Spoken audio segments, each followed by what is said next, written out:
Dartistry, Josh's Dartistry, Josh's Dartistry, Josh's Dartistry. Yes, it's that time again. And a very warm welcome to the Josh's Dartistry podcast. My name's John, I am one of your hosts for this podcast. And here we go, episode 3, we are back. We are together, a band of merry men here ready to discuss all things darts. Now then, let's introduce the rest of my co-hosts, shall we? To my right-hand side, as ever, our darting expert, ladies and gentlemen, it's Josh Gorton. How are you, Josh? I'm very well, thanks, John. How are you? Not too bad, mate. Not too bad. Had a busy week, a busy day, busy weekend. Lots going on. It's my daughter's birthday over the weekend, so that's been pretty full on. Had a party yesterday, looking after 30-plus kids in a bouncy castle and soft play area. So sounds very fun weekend. That's a challenge in itself, but all good fun and a happy third birthday to my daughter. And of course, on my left-hand side, the stats man, Mr. Neil Connor. How are you, Neil? All good, thanks, John. Yourself? Yeah, not too bad, mate. How's your week been? It's been busy, to be honest. Bit of everything, really. I've been working, a bit of football, caught the darts on Thursday night, and some cricket yesterday. 5 hours at cricket for a no result, so that was a little bit frustrating. So you mentioned the football on the subject of football. Obviously, we've just had some results come in for the last Premier League day of the season. Yeah. And your man Salah has beaten my man Kane to the Golden Boot. He has indeed. And he's not finished yet. Just, I know we're a darts podcast, but Neil, I've got to get your thoughts. Liverpool Champions League final. What are you thinking? I'm going to be optimistic, and I think it will be our 6th Champions League. What, win? Yeah. My word. Real Madrid aren't as strong as they've been in the past, and I think we've got players that can do them harm. I agree. There's not many teams that have beaten Real Madrid in the Champions League this season. I can only think of, I don't know, one maybe. But it's no good if you then go out in the round of 16, is it? So. Yeah, you don't get a trophy for that, John. Sorry, mate. The put the pressure on trophy that we're famous for, which I think is a bit harsh. Anyway, listen, we're not here to discuss football, as I mentioned. We are here to discuss, of course, darts. There's been a lot happening since we recorded episode 2. Obviously, lots of Premier League, lots of Euro Tour, Pro Tour events, some bits and pieces in the news, which we'll come on to a little bit later. I think what we'll probably do first is discuss the Premier League. Josh, since we last recorded, we've had 3 rounds of Premier League fixtures and results. Yep, we recorded after the Rotterdam doubleheader, and since then we've had Manchester, Birmingham, and then obviously the final week of league action in Aberdeen. So we've now got our final 4 confirmed ahead of the playoffs this week at the O2. So we'll be focusing on that coming up soon. Excellent stuff. And then whilst we discuss the Premier League, also we'll bring into play the Premier League predictions. Some really interesting results over the last couple of weeks. Neil, you look like you wanted to interject very, very quickly there. What have you got to say about the prediction league? I think it would be good if we could go through the up-to-date table. Josh, have you got that? You are now 5 points clear because... Okay. All right, I've got 0 points. Let's not give it all away. Let's not give it all away. We need to agree the format for the final week, which will be this Thursday. So yeah, we'll get that down and agree that, so the JDP listeners are well aware. JDP listeners, some of them did okay in the last 2 or 3 weeks rounds of results. Some very impressive scores there. So we'll obviously discuss that. We'll also look ahead to the playoffs, Premier League playoffs, of course, coming up at the O2 Arena. We'll discuss the schedule that's coming up for that, the semi-finals, and our thoughts on the final, and of course the eventual winner. We'll also be taking a look at the odds as ever. Neil will be bringing us the latest odds for the Premier League playoffs, of course, and also looking to head to some other events and tournaments that are coming up. I think we're going to quite a lot this evening touch on the World Cup of Darts, which is one of the next big events that's on the darting calendar. I've always enjoyed the World Cup of Darts. It's a format, obviously, that we don't see very often with, playing in pairs, and lots of good memories of the World Cup of Darts. England have had a lot of success over the years, and Josh, I've always enjoyed the competition. Yeah, it's great. It's obviously a unique format, like you mentioned, pairs format. You got to see a lot of players and also nations that you don't often see competing in the world of darts. I think of people like Singapore, Spain. In recent years, they've had fantastic runs. And you mentioned England, obviously 4-time World Cup winners. Will be a new look England this year with Rob Cross making his debut. And Dave Chisnell, it looks like, but we'll touch on that later on the show. I tell you what I do like to see in the World Cup of Darts that happens quite often. You get a lot of needle in the World Cup of Darts. When it's country versus country and player versus player, there's always been loads of Barneys in the World Cup of Darts, hasn't there? I remember that England-Australia final a few years ago. Nicholson and Lewis on the stage. Yeah, that was quite Nicholson something. didn't want to shake anyone's hand at the end of that, did he? No, he didn't. That was during Nicholson's wild child period. I think he's calmed down a little bit since He definitely has. But him and Kim Hybrecht's also had a bit of a Barney on stage a few years back as well. So yeah, we will look ahead to the World Cup of Darts and be discussing the odds for that tournament in particular. Of course, we will be bringing back Challenge Josh. Neil, what do you reckon this week? I think you'll do well. It's a PDC related question, and I think he'll probably nail it. Is there any music involved? No, there'll be no singing, no humming, any no woofing? No woofing in this episode. So, Josh, you complained about the last one. This one is purely darts related, and you're expected to excel. No pressure.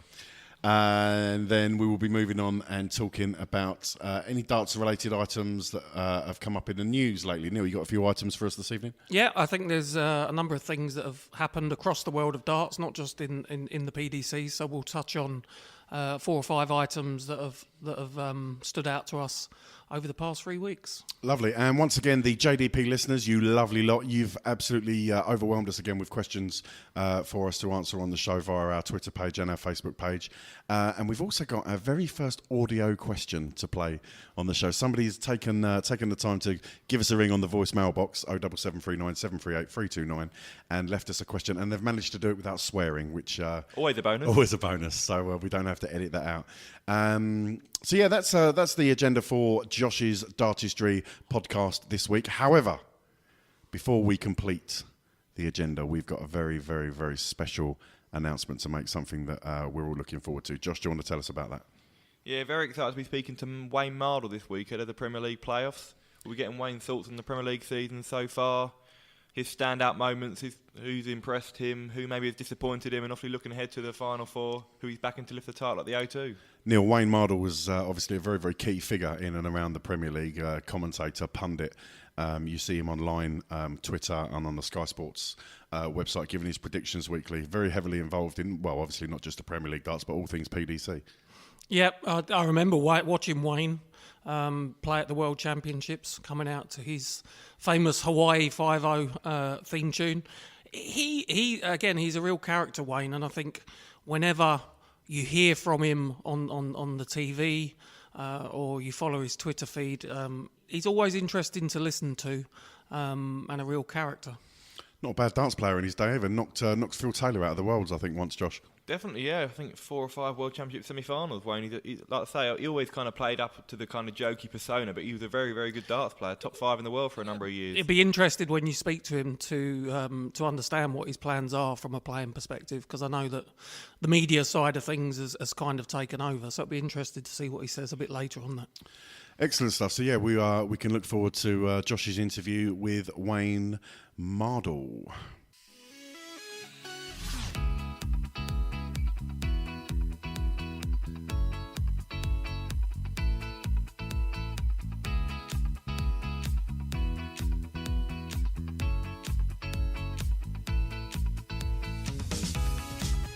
You're listening to the Josh's Dartistry podcast. Don't forget you can check us out on Facebook, the Josh's Dartistry page. You can also follow us on Twitter at Josh's Dartistry. And you can also go to our website, www.joshisdartistry.com, for all the latest news, blogs and information on the world of darts. Don't forget you can also call us and leave us a message on our voicemail box. That's 07739 738 329. That's 07739 738 329. Call our voicemail box, leave us a message, leave us a question, and we may play it on the show. Now back to the show.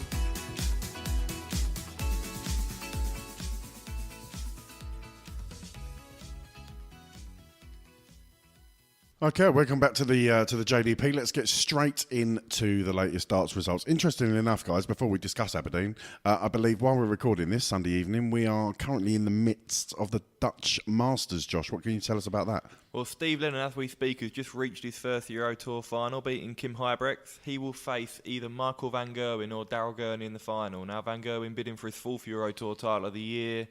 He'll be heavy favourite on home soil, but Gurney's a dangerous opponent. They shared a draw a few weeks ago in the Premier League, so that'll be interesting. But whoever wins that will be a big favourite in the final. Interesting. I think in the first show we had someone ask about Steve Lennon, didn't we, and his potential to break through. So maybe this is the week that will happen. Yeah, absolutely. Looking forward to that. We might actually have it on the TV a little bit later in the background. So if we sound a little bit distracted, then that's the reason. We've got the Dutch Masters in front of us. But we'll try and update you as we go with that one and give you some live feedback and results. Anyway, without further ado, let's move on to this week's Premier League. Came from Aberdeen, Josh, night 15. Obviously, we've had 2 previous nights since we last recorded. We had Manchester and Birmingham, which we'll probably touch on as we go through the Aberdeen results, talking about the form off the back of those last 2 nights. But let's get straight into the Aberdeen results. Night 15, and we opened up, Josh, with Smith versus Raymond van Barneveld. Yeah, Michael Smith had already secured his top 4 spot coming into this week, having beaten Peter Wright in Manchester and drawn with Darrell Gurney in Birmingham. Raymond van Barneveld, since the Rotterdam doubleheader, has been in really good form, came into this game 4 games unbeaten, but was unable to qualify for the top 4. This was a really interesting game. Barney missed 5 darts in the first leg to go 1-0 up, but then took out a 1-2-2, 1-2-6 and 1-2-1.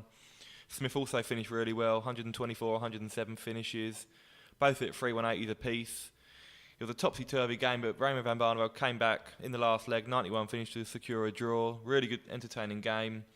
And Smith, that secured him 2nd spot in the table. And that was a vital point for him, wasn't it, with the cross result as well? Exactly, and obviously everyone was trying to avoid finishing 4th and the potential of facing Michael van Gerwen. So yeah. So big result. It was a funny old game. I remember I sat down, stuck the TV on, and I thought it would be. I think I predicted Van Barneveld to win because I think Michael Smith's been ill, hasn't he? He's had pleurisy. Yeah. Not nice, the old pleurisy. No, it's not. That's a real horrible thing to get. That is the old chest infection, and fair play to him for getting up on stage and completing it, because that's horrible. No, it is.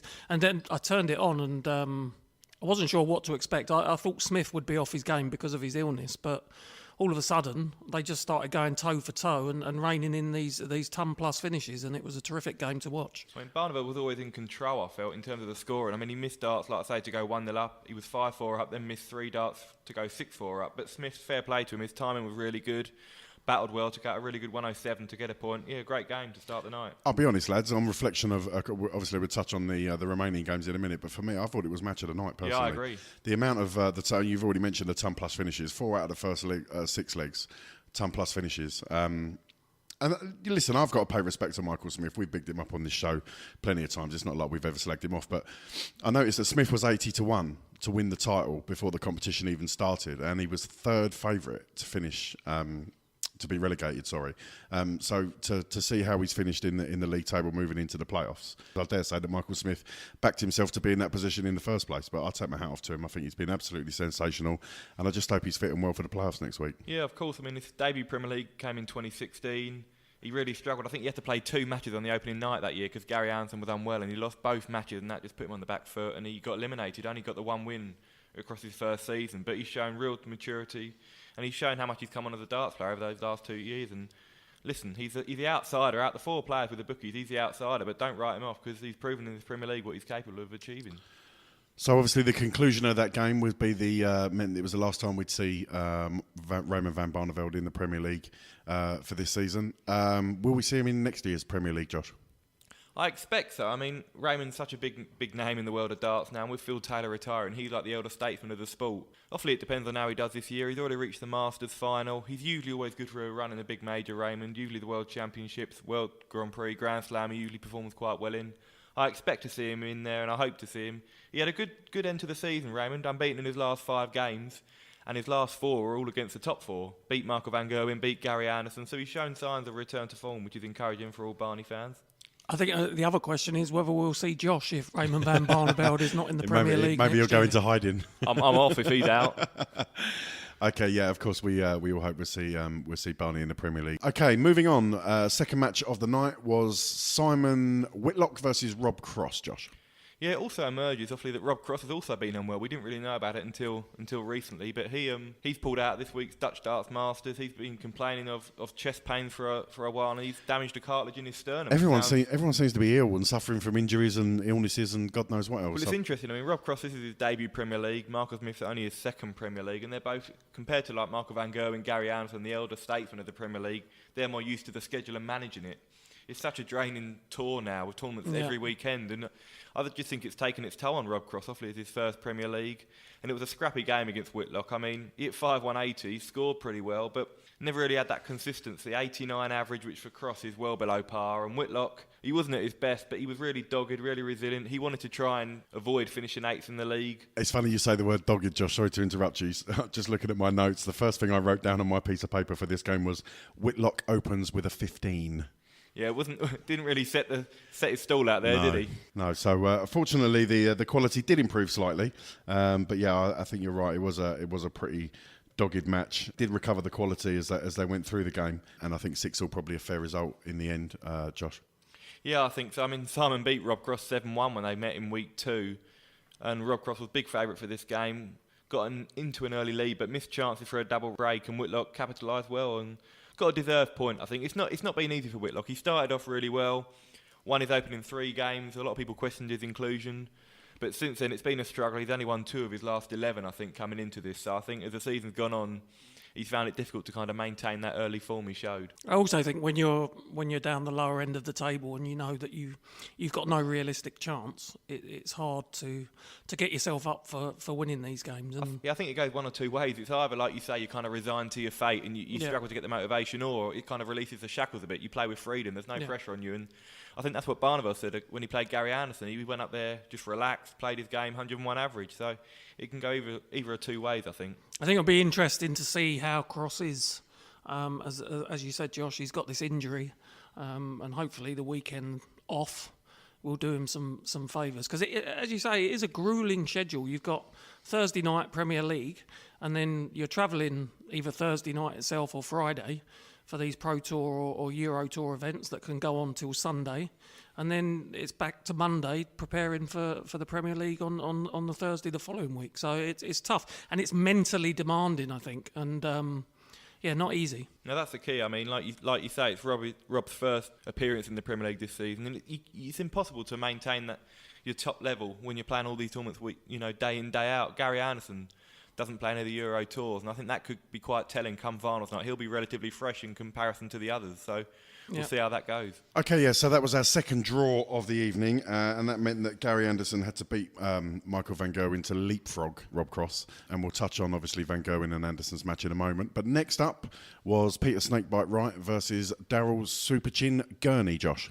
Yeah, Daryl Gurney came into this match knowing he had to beat Peter Wright by 7-2 or better to keep his qualification hopes alive. It was a strange old game, really. Daryl was averaging 81 in the early stages, but still went into a 3-1 lead after Peter Wright missed, I think, 8 of his first 9 darts at double. But Gurney just looked a little bit inhibited compared to recent weeks where he'd been scoring so well. But in fairness to him, he recovered. I think he got 13 followed by a 12 darter to go 5-2 up. And at that stage, I thought Daryl might be able to get 7-2 win and take it into the final match between Anderson and Gurney. But Wright came back well in front of his home crowd, got the point he wanted with a 97.4 average to leapfrog Whitlock in the league and cement 7th position. And that meant, with a 6-all draw, that Gary Anderson was already assured of his place in the top 4 before facing van Gerwen. Yeah, as the match started, I thought, we're going to see not an upset, but I don't think many people predicted he'd win by the 5 legs that he needed to qualify. But at the start, it looked like he could possibly get there. Yeah, I mean, I think if you'd have said 12 months ago that Peter Wright would lose 7-2, you'd say, well, definitely not. He's one of the most solid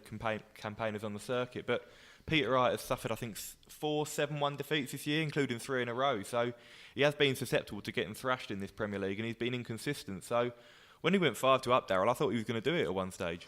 Yeah, interesting again that Peter Wright, I think he changed his darts again, didn't he? So I think they were 4 grams heavier. So they were saying, yeah.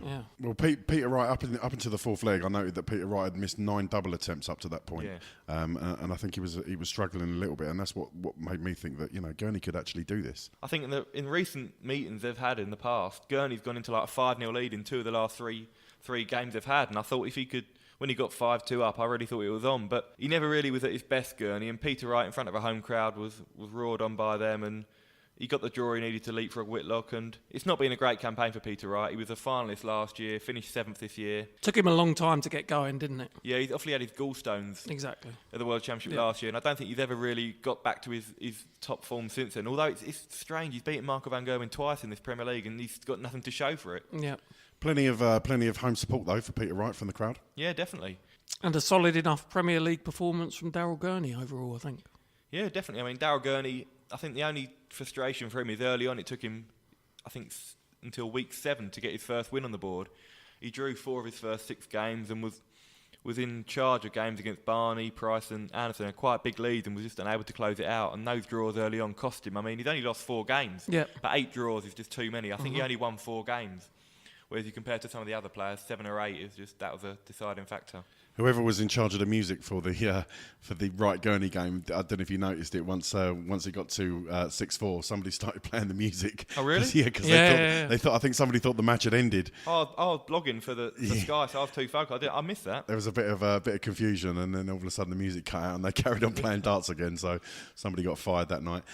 So that was our third draw in a row, and obviously thoughts started to lean towards, can we possibly see for the first time ever 4 6-all draws? Never happened in the Premier League before, and I think the commentators were saying that before the evening started, I think it was 200 to 1 for 4 draws. 600 to 1. 600 to 1 for 4 draws. Neil, you didn't bring us that stat in your last odds section. No, apologies. I obviously missed that one. Okay, so we move on to the final game of the evening. It was Michael van Gerwen against Gary Anderson. Josh. Yeah, as I mentioned awfully earlier, Gary Anderson was assured of his place in the top 4 after Daryl Gurney and Peter Wright drew 6-all.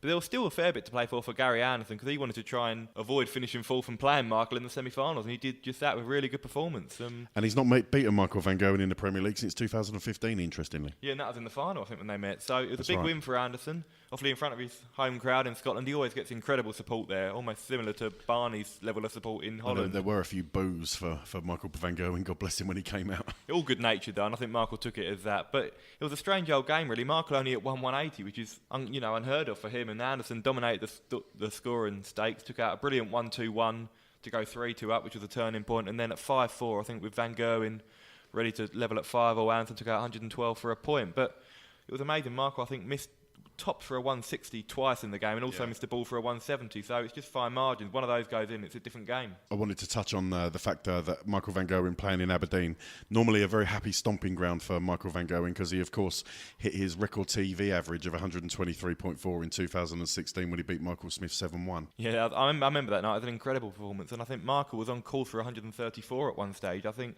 he missed about 3 darts at a double to win 7-0, and his average dropped by about 10 points. It was remarkable, but I don't think Michael will be too concerned, but obviously Anderson and Van Gerwen could well meet in the final, so psychologically that could be quite a big factor. You never know. Yeah, and I think what you said earlier about Anderson not playing many of the Pro Tour and Euro Tour events, he could be fresher. I know Van Gerwen had a weekend off a couple of weeks back. Yeah.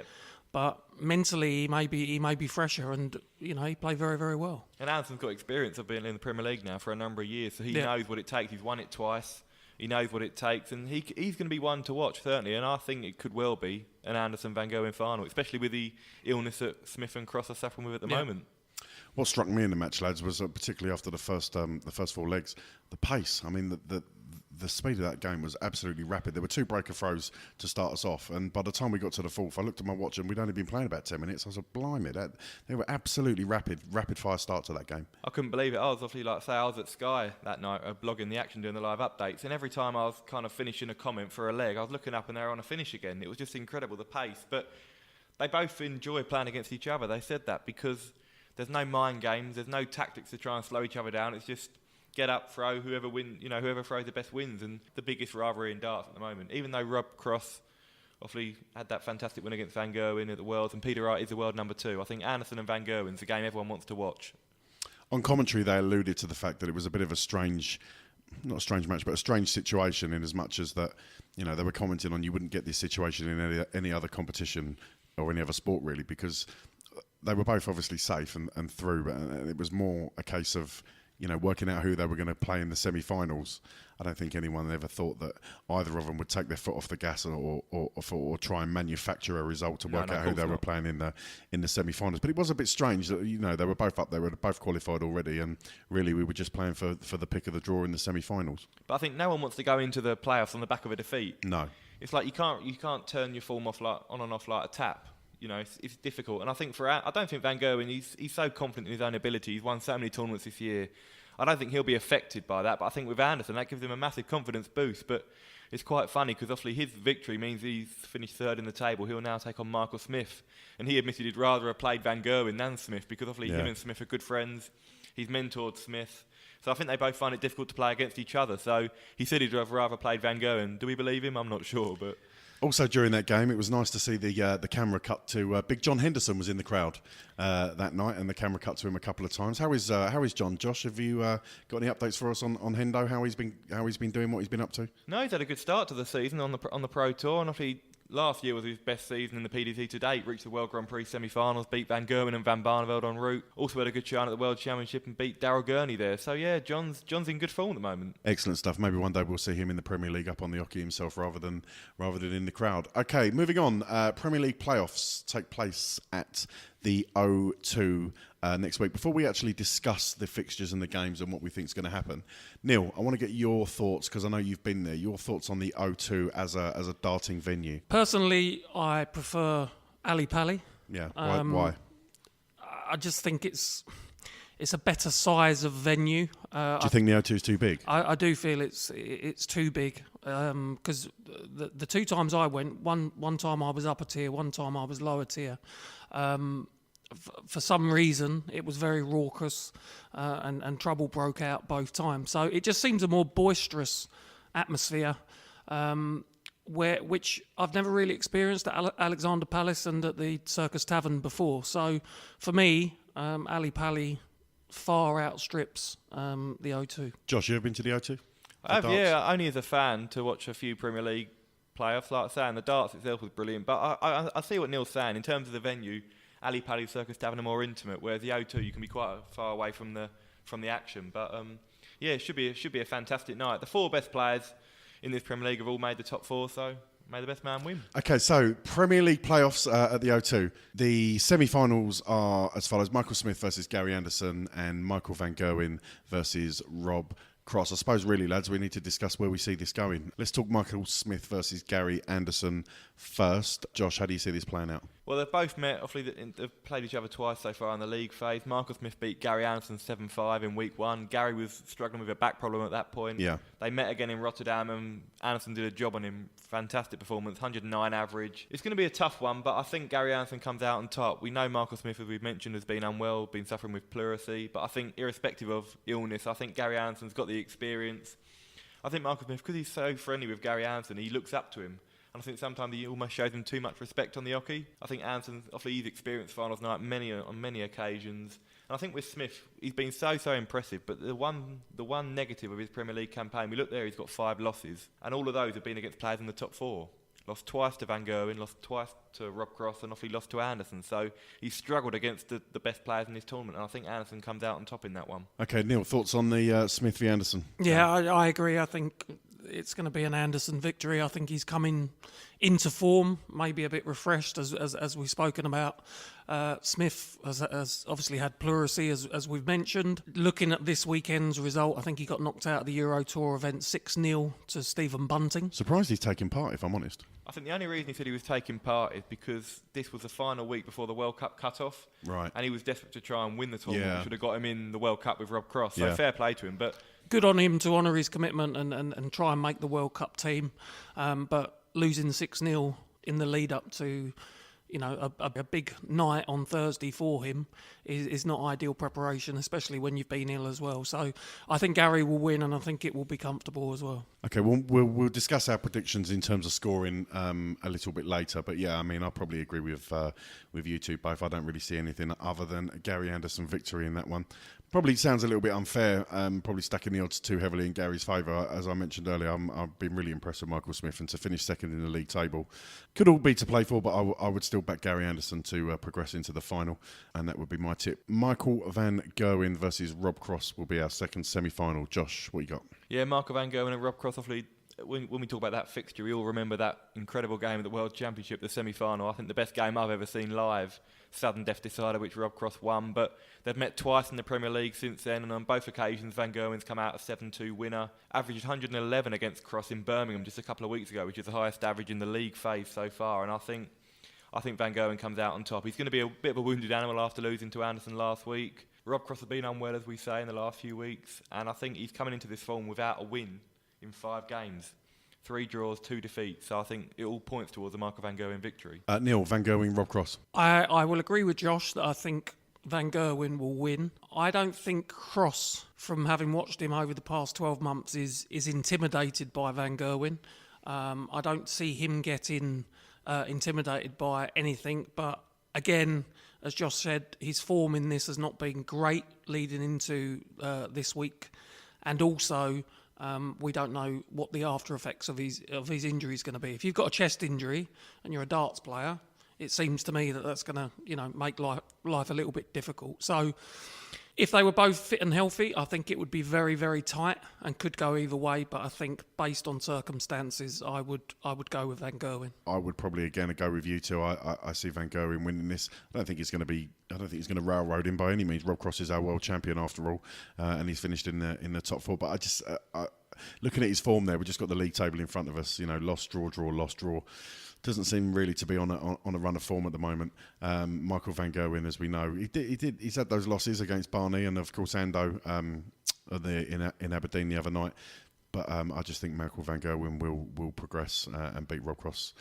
It's very difficult for us to talk about a final and a final winner because obviously I don't want to be disrespectful to any of the 4 players that are still in it, and it's probably wrong for us to sit around the table and say that the final will be this versus this. Anything could happen on the night, and we'll have to wait and see what happens. But I would like to ask you both who your predicted winner will be of the tournament, Josh. Well, as we've mentioned, I think this Premier League has been one of the most unpredictable tournaments so far. So I'm predicting an Anderson Van Gerwen final, which probably means it'll be Rob Cross against Michael Smith. But I'm going to go for a bit of an outside. I'm going to go for Gary Anderson to win this. I mean, we saw him beat Van Gerwen in Aberdeen the other week. You mentioned the last time he beat him was in the 2015 final. I mean, Michael van Gerwen, this is his 6th Premier League campaign, the 6th time he's finished top of the table. But he's not had it all his own way in finals night previously. He's lost to Van Barneveld in the final in 2014 and lost to Anderson in the 2015 final. And I think when you top the league, there's more pressure on you because you've topped the league, you kind of feel you've earned the right to win the tournament. Yeah. And I think if someone who finishes 4th, for example, or 3rd, it's a bit, you don't want to lose your title to them because you've been more consistent than them. But it's all on the night. Anderson is not scared of Van Gerwen. He's beaten him in major finals before, and I'm tipping Anderson to edge him out in a classic final at the O2. My winner is Gary Anderson as well. I think he's coming into form at a nice time. He played with excellent rhythm last Thursday in beating Van Gerwen. Assuming that it is Michael van Gerwen that he plays in the final, I think he's one that can go toe-to-toe with him. I think he will have the edge. I've watched a lot of Van Gerwen of late, also on Pro Tour and Euro Tour. I think I touched on it last time. I do feel there is an air of complacency. Yeah, I was going to mention that. About his game at the moment. Controversial. And I think when it really counts, that might be costly for him, and I think Anderson will come out on top, assuming it is them two in the final. I would like to go against both of you. However, I'm not going to. I also think Gary Anderson's going to win this. Neil, you're spot on. I was going to mention the fact that you brought up in the last episode some of the goings-on that were happening on the weekend tours. I think we used the word showboating a couple of times. And listen, he's good enough to do that. That's not to his detriment. If you're good enough to play like that and to throw those kind of... Listen, we're all here to be entertained at the end of the day. No one wants to see a boring game of darts, and Van Gerwen is certainly an entertainer. But I think coupled with those things that we discussed previously, his form, he's only won 2 of his last 5. Anderson's got the 3rd win under his belt, although he does have the 2 losses in the middle of that. But I just have a sneaking feeling Gary's going to beat him to it. I think you're right, Neil. I think Gary is coming into form at the right time. There is something to be said for that and getting your timing right. We talk about timing in the Worlds all the time, coming into form, and because it is a long format tournament, this is obviously the longest format tournament available. And I agree. I think Gary's coming right into form now. And if you're asking me where my money's going, I'm going Gary Anderson, the same as all three of you. Wow. That means Gary Anderson will not win the Premier League this year, so sorry for that. Yeah, we should all apologise to Gary now because we've probably jinxed it and put a curse on him. But no, that's a unanimous decision. Let us know who you think's going to win the Premier League on the playoff final nights. Tweet us, obviously, at Josh's Dartistry. Follow us on the Facebook page. Let us know your thoughts. And we're all looking forward to next Thursday night as the Premier League comes from the O2. Hi, this is Rod Studd from Sky Sports, and you're listening to Josh's Dartistry podcast.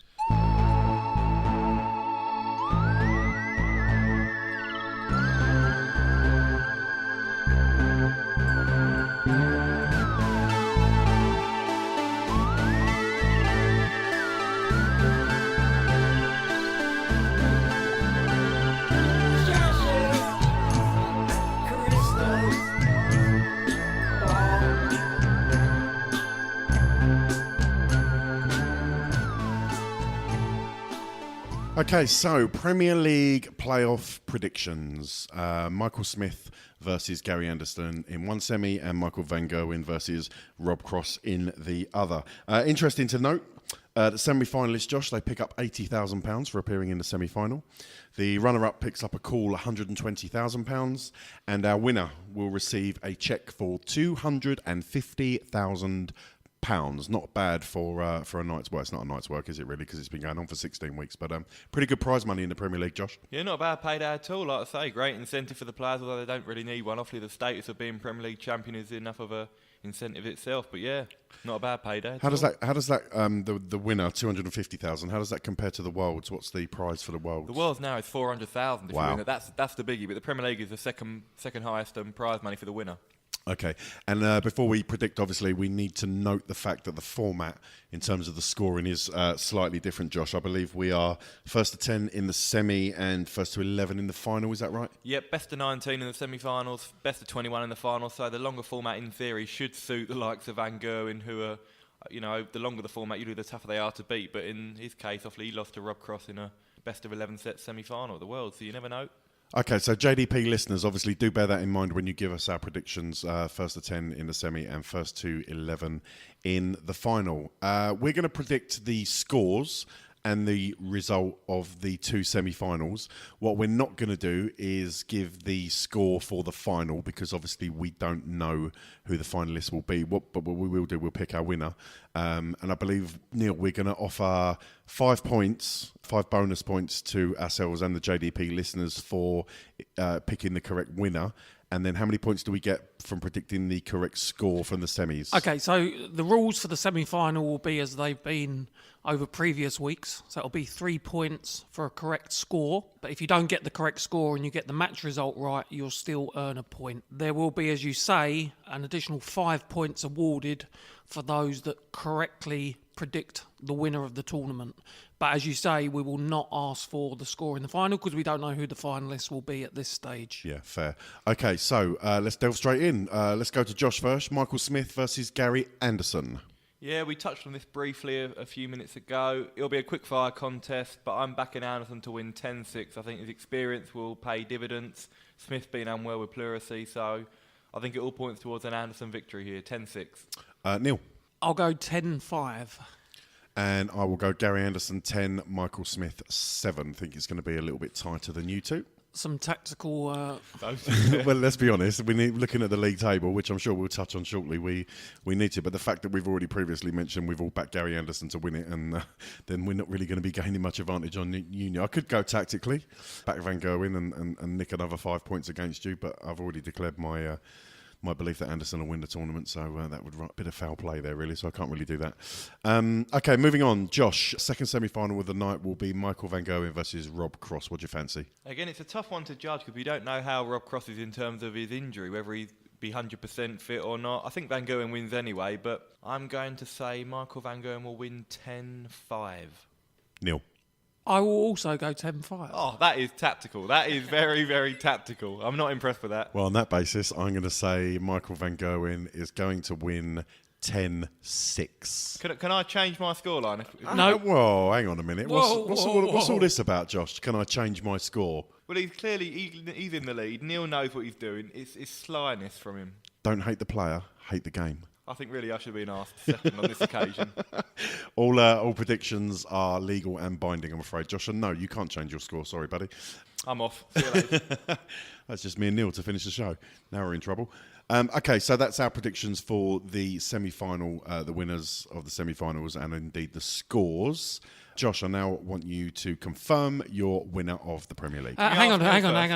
What? Have we not already predicted who we think is going to win the Premier League? Yeah, but listen, we're going to need to, when we come to do the league table, I know for a fact, because we can never remember anything, we're going to have to listen back to the podcast and write everything down so that we can get the points in order. So just for official confirmation, Neil, let's confirm our winners. Josh? Can Neil go first, please, John? What is the matter with you two?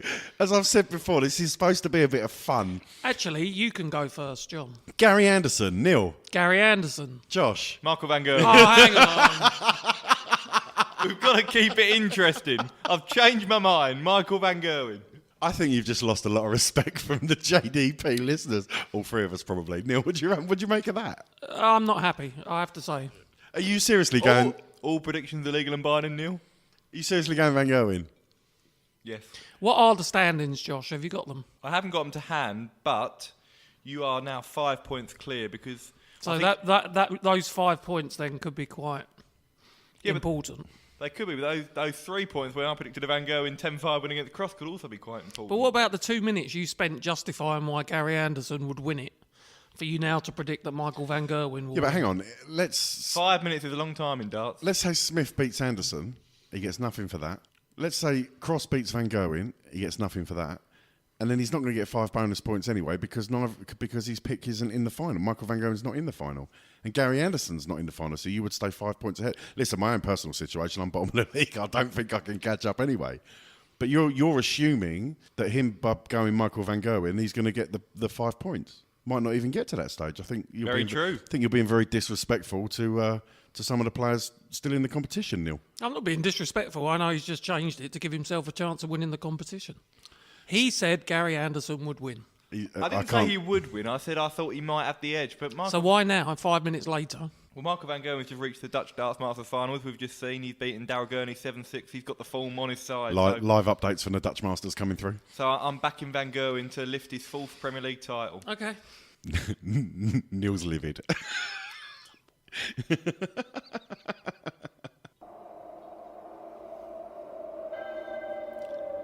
An icy stare across the table. A bead of sweat rolls down the side of Neil's temples.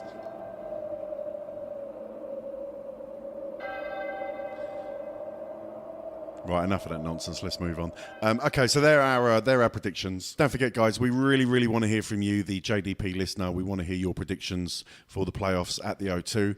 You can, of course, tweet us on Twitter at Josh's Dartistry. You can contact us on Facebook. Don't forget to check us out on Facebook, the Josh's Dartistry Facebook page. Just do a search on Facebook and you'll find us. Neil, prizes available for playoff night. Yep, once again, the leading point scorer of the JDP listeners will receive a Josh's Dartistry mug. Good to see that winners from previous weeks have received their mugs and enjoying them. Yeah, lots of photos appearing on social media of people who've received their mugs. Yep, seems to be a popular product. I reckon in years to come it could be quite a valued piece. You can also contact us via our voicemail box. You can leave us questions there, but you can also leave your predictions if you wish, if it's easier for you, and you can always give us a ring. I feel happy, won't you call me on the telephone? In the morning, won't you call me on the telephone? Call the boys on 07739 738 329. That's 07739 738 329 and leave them a message.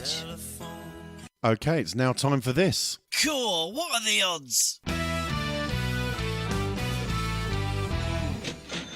Okay, let's hand over to our resident odds checker, Neil Connor. Thank you very much, John. I think there's only one place to start, and that's with the Premier League this coming Thursday. Yeah. So let's start with the two semi-final matches. These are coming to you from Paddy Power, and the first match, Michael Smith versus Gary Anderson. So you can get Michael Smith at 15-8 to win the match, and Gary Anderson is 2-5 or 5-2 on. Clear favourite. Yep, the second semi-final that we've already discussed, Michael van Gerwen versus Rob Cross. No surprise that van Gerwen is favourite to win.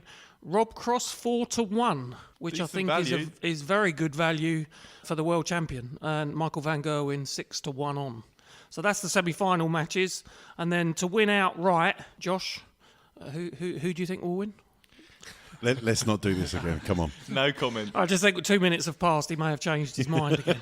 So, Michael Smith. okay. So Michael van Gerwen is favourite. He is 9-4 on.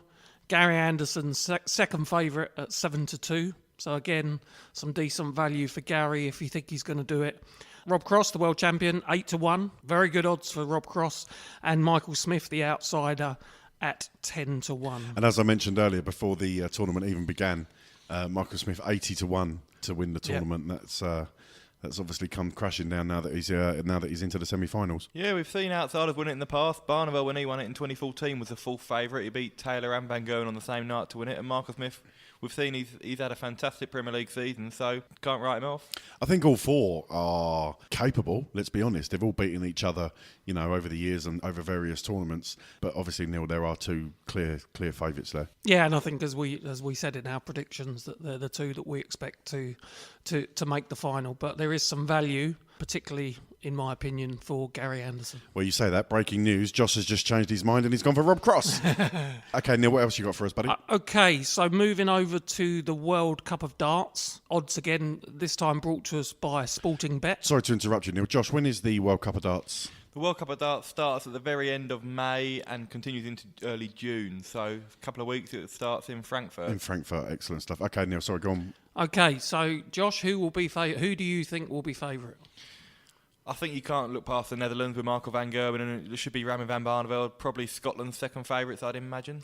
Okay, so Sporting Bet have got the Netherlands as odds-on favourites, 10-9 on. England as second favourites. Really? Yep, so that'll be, I think at the moment it's looking like Cross and Chisnell, is it?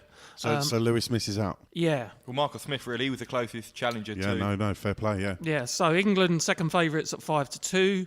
Scotland, which will be Gary Anderson and Peter Wright, 3-1. And then odds increasing quite a bit to Australia at 20-1, Wales at 20-1. And Belgium at 25-1. Do we know? I don't know if they've all been announced yet. The teams. Who's representing Australia? Australia Whitlock will be and Carl Anderson. And Carl Anderson. Okay. Belgium will be a new lineup. It's always usually been the Huybrechts brothers. Yeah. And it will be Kim, but it'll be Dimitri van den Berg this time. So they could be decent dark horses. The one I like is 50-1 for Germany. So I think it'll be Max Hopp and Martin Schindler, both who have been playing well. And on home soil as well. Exactly. We saw how Max Hopp was inspired when he was on home soil at the Euro Tour. So, yeah. So I think there's value in Germany. If you're looking for an outsider, Thailand, Singapore and Sweden at 500-1. Well, Singapore were quarter-finalists last year, beat Scotland in the first round, so you never know. 500-1. And the rank outsiders are China, 750-1. I miss Phil Taylor. Yeah, he missed out for the first time last year. He opted out. He would have qualified, but he opted out, so it was Lewis and Chisnell last year. But obviously England have won it 4 times. He's been an ever-present in that. And yeah, his experience, he relishes the format and he always rises to the occasion. So it'll be a big miss. I mean, Chisnell performed well last year. Obviously, Rob Cross making his debut, so it's going to be a new-look England team. It should be quite exciting. But I would have Scotland over England in terms of the favourites.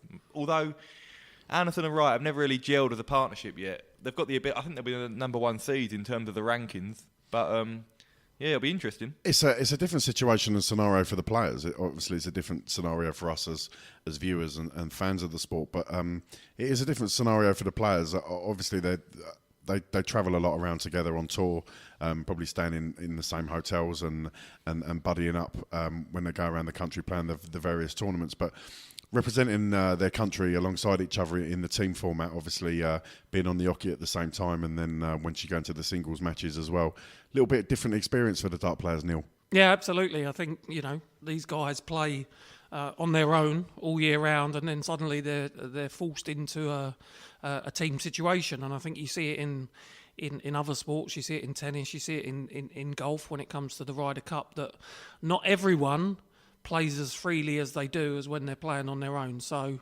there is an extra dimension to the World Cup of Darts and the team element. Yeah, and it adds more pressure, I think, because obviously when you're playing for yourself, you're kind of responsible for your own fortunes, whereas when you're with a teammate, you don't want to let them down. Also representing your country, you're eager to kind of do your nation proud. But I think the biggest difference is obviously the pairs format. People like Anderson, Van Gerwen, the quick throwers, they're used to kind of, rat-a-tat-tat, quick format. Whereas when you've got 4 players on stage, particularly some slower players, it can take quite a while until you're throwing. So it's not easy. Much unused phrase there, rat-a-tat-tat. I like that, Josh. That's fantastic. Is that a technical darting term? Yeah, a bit of a tongue twister, that one, actually, as well. If Josh was a darts player, that would be his nickname, Josh Rat-a-tat-tat Gorton. I fancy that would be rather marvellous. Neil, odds, anything else for us, buddy? Yeah, again, something slightly different. This one from Sky Bet concerns the world champion Rob Cross. If he were to win the Premier League and also the World Match Play in 2018, which is a tough ask, 33-1 for him to win the Premier League and the World Match Play. Big ask. Yeah, very big ask. Yeah, that was ask, by the way, big ask. Hence the odds. Yeah, I was just looking for the odds for the Dutch Masters final, but I think we're nearing the climax of that event. As it stands, Michael van Gerwen is leading Steve Lennon 7-5 in the final, so we're almost there. Okay, excellent stuff. Anything else for us in the odds section there, Neil? No, I think that's all for this week. Obviously, next episode, we'll have a slightly different flavour, and we'll be looking at some new events outside of the Premier League. We always remind you to gamble responsibly. Do log on to www.gambleaware.co.uk. And of course, ladies and gentlemen, as always, when the fun stops, stop. Cool, what are the odds? Okay, welcome back to the JDP. As we mentioned at the top of the show, we're absolutely delighted to let you know that we have secured an interview with the darting legend. That is Wayne Hawaii 501 Mardle. Josh had the opportunity to speak to him earlier. Josh, how did that go? Yeah, it was really, really good, John. It was a real privilege to speak to Wayne. Obviously, looking ahead to the Premier League playoffs at the O2, reflecting on the season, how players have performed. Obviously, Wayne, not only a fantastic commentator and pundit, also former Premier League player, so it was really interesting to try and get his perspective and insight into the gruelling nature of the Premier League, how it takes its toll, and yeah, really interesting chat and pleasure to speak to Wayne. Okay, let's have a listen then. Well, guys, looking ahead to this week's Premier League playoffs, I'm delighted to be joined by former Premier League star and current Sky Sports commentator Wayne Mardle. Wayne, thanks for joining us, mate. No, my absolute pleasure, Josh. Thanks for having me. So, looking ahead, obviously, this Thursday, the Premier League playoffs. It's been an interesting season. What are your thoughts on the campaign so far? Well, if we actually start before there was a dart thrown, everything was kind of thrown into chaos, what we thought, as in no Phil Taylor is retiring. You can't leave out Adrian Lewis. You can't leave out James Wade. Chizzy maybe deserves a spot, but all the fuss was about who was coming in their place. And look, I think the guys did a great job.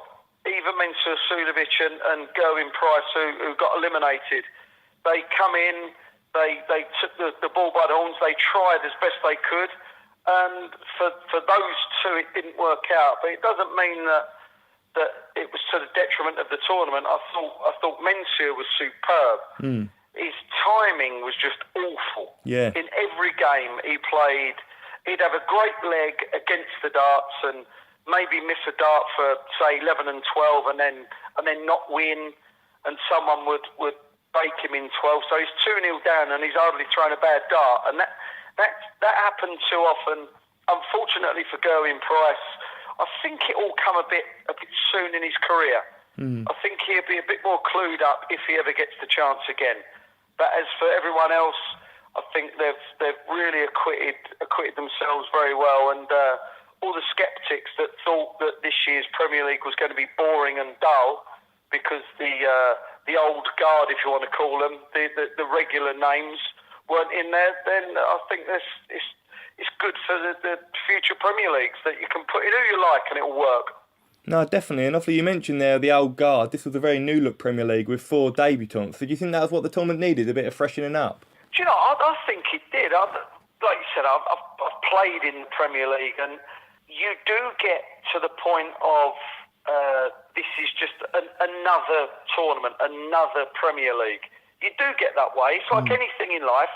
A new job is great, and then it loses that drive that you sometimes need, and that's just because we become familiar. And some of the players become familiar with it. This is why I think the likes of Van Gerwen and Taylor and Anderson to perform so well for so long in the event is quite astounding, really, and put Barney in there as well. Yeah, no, definitely. What would you say, if any, have been the standout moment for you in this year's Premier League, Wayne? Michael's continued domination is superb to see. Yeah. There's no moment that has been that wow. Do you remember that? There's obviously that game with Gary Anderson and Michael Van Gerwen. Yeah. Both average 110. But do you know what? For me, it's been about Daryl Gurney. It's been about Michael Smith. It's been about those two, in my opinion. I know Daryl Gurney missed out, but he didn't have a win for the first 6 weeks, and that can be really taxing. That can make you doubt yourself. I know he drew 4 of those, but that can make you think, am I good enough? And his doubling at the time wasn't, but that improved. And Michael Smith has been an absolute revelation. The way he plays, it's nice and quick, and there's no faffing around. The way he's changed his game. You see it with greyhounds and horses. It's going to sound a real weird analogy, where sometimes, especially greyhounds, they can start off earlier in their career as really quick out the traps, and then they fade come the winning line. Yeah. Then later on in their career, they mature and then become slow away and run on. What I'm on about is they've changed their style. I think Michael Smith has kind of changed his style. He used to be kind of a 140, 180 machine with nothing in between, and he would be beaten pretty easily. You'd only have to get in front and he'd start to shake his head and panic. Yeah. And now he just doesn't seem that human being anymore. He's going in such the right direction, as is the aforementioned Daryl Gurney. I think they've got a lot to offer the world of darts over the coming years, and it's been great to see them week in, week out, thinking that, do you know what, guys, you've got it, they've got it, and it's good to see. And obviously the world champ, Rob Cross, I wanted him to reach the playoffs, because otherwise it would have been horrible for him to be world champ and feel let down over what is a marathon format. Yeah. But he's stuck to it really well, and after a real auspicious start, a real poor start, which was, it was only the first 2 games, but that's enough to make you doubt yourself. And he's stuck in there well. Oh, definitely. And you mentioned Rob Cross and Michael Smith there. They both come into this 0-2, but they're both being ill recently. Michael Smith with pleurisy, Rob Cross pulled out the Dutch Masters. Do you think that just reflects the gruelling nature of the Premier League? Because they're both relatively new to it, aren't they? Yeah, I think you're right. I was constantly ill. I got pulled out of one. Yeah. I'll tell you what it does. It makes you realise how you need to live right. It makes you tired, so your immune system is not as strong as it should be, and maybe you're not as fit as you should be. I mean dart fit. I don't mean running a marathon fit. But Rob Cross has got a problem. He's pulled some muscles or kind of tendons, which is not good. No. Obviously, he's had to rest up, and he has. And Michael, like you said, with pleurisy, so that is a concern for both of them. I'm assuming they're going to be all right, because I thought to turn up last week, Michael Smith showed a lot of not really experience, but just a great work ethic, and he showed a lot of responsibility to turn up last week, and I was really pleased for him. No, he did very well. Considering. Yeah, he did indeed. I just hope that they've rested up and they're fine. That's all we can hope for, and that they can play to 100%. If they do, who knows? Yeah, obviously the Premier League, it's the longest tournament on the calendar. Like I say, 16 weeks for those who avoid elimination. And you've been on both sides of the fence, obviously as a player and obviously a commentator. Just how tough is it, mentally and physically? It really is is, honestly, it's tougher nowadays. I've probably had it quite easy compared to now, because with all the European tours and flying from Aberdeen to Germany and then, I don't know, wherever we go, Birmingham to Berlin or somewhere, it's mad now. It really is, and the players, they have to organise themselves, and their managers have to realise that playing in every single event will be at one point to the detriment of their health or their form. You're not going to play at your very, very best forever. It doesn't work that way. Yeah. What these guys have to do now, and we realised back in the day, we realised that it was gruelling, and I didn't play every event because if you are in Liverpool and the next event was in, say, Crawley the day after, to get there would be a trek and a chore, so you'd have certain events out. These guys have to realise that if they want to play at their best, they're going to have to give themselves the best chance, and that's where the likes of Gary Anderson, Barney and Michael van Gerwen, who miss certain events, not a lot, being Michael van Gerwen, but he misses what he has to miss to stay at home with a family and keep sane, really. You can't do something 24/7, 365 days a year. It's not right. It's not right. No, definitely not. And obviously, looking ahead to Thursday, it's a huge night at the O2. Do you ever miss competing on these big nights, Wayne? Oh, of course I do. Yeah, of course I do. I still do a lot of the exhibitions, and you know, I'll tell you what I miss. I miss that. I don't necessarily miss the buzz of the stage. Mm-hmm. No, I do. I do miss the buzz of the stage, but I miss the build-up. I miss the getting into the venue. I miss the getting ready. I miss the looking at the others, thinking, right, is today going to be my day? Am I going to beat you, or are you going to beat me? And then you walk out, and then you've got that walk on. I miss all that. When you're on stage, it can be a blur sometimes. So the game can be a blur, but I miss the walk on and just doing an interview before or after. Yeah, I miss all what goes with it. The Worlds and the match play and the Premier League are definite events that you do miss. And as a player that did all right in that was in them enough to feel at home there. It can be difficult to watch at times, especially when they go to Rotterdam and the atmosphere was incredible, and Glasgow. So it's we all move on, and now I'm doing something else I enjoy. But yeah, of course I miss the big stages. But you mentioned there you're still quite active on the exhibition circuit. You're still throwing some good darts. Have you got any plans to return in the future, or is that a no-no now for you? I've always said no, but you know they say never say never, and yeah, maybe if the situation is perfect for me, whatever situation that may be, I've got no idea. But I'm not sure I want to ever feel that angst that you can get when you're competing and you don't think you're good enough, because that's how I felt towards the end of my career. I felt that I was swimming against the tide. I felt that even if I was playing somewhere near my best, I wasn't quite good enough, and I don't want that feeling again. Yeah. So maybe subconsciously I'm telling myself I never will, because that's how it kind of ended for me. So I'm probably protecting myself, but I can still play. I beat the odd good pro here and there, and I love the exhibitions. That's what my game's all about, really. I can play anyone over 7 legs. Any more than that, and I struggle. Yeah. And looking ahead to Thursday, Wayne, who are you backing to lift the title? What's your crystal ball saying? My Sky Sports crystal ball. I can't back against Van Gerwen. I like his record against Rob Cross, the 2-7-2s that he inflicted on the world champ. He's kind of put the semi-final to bed, hasn't he? He's got that out of his system, and Rob Cross knows it. I don't see Michael Smith bothering Gary Anderson to a degree where I think he can beat him.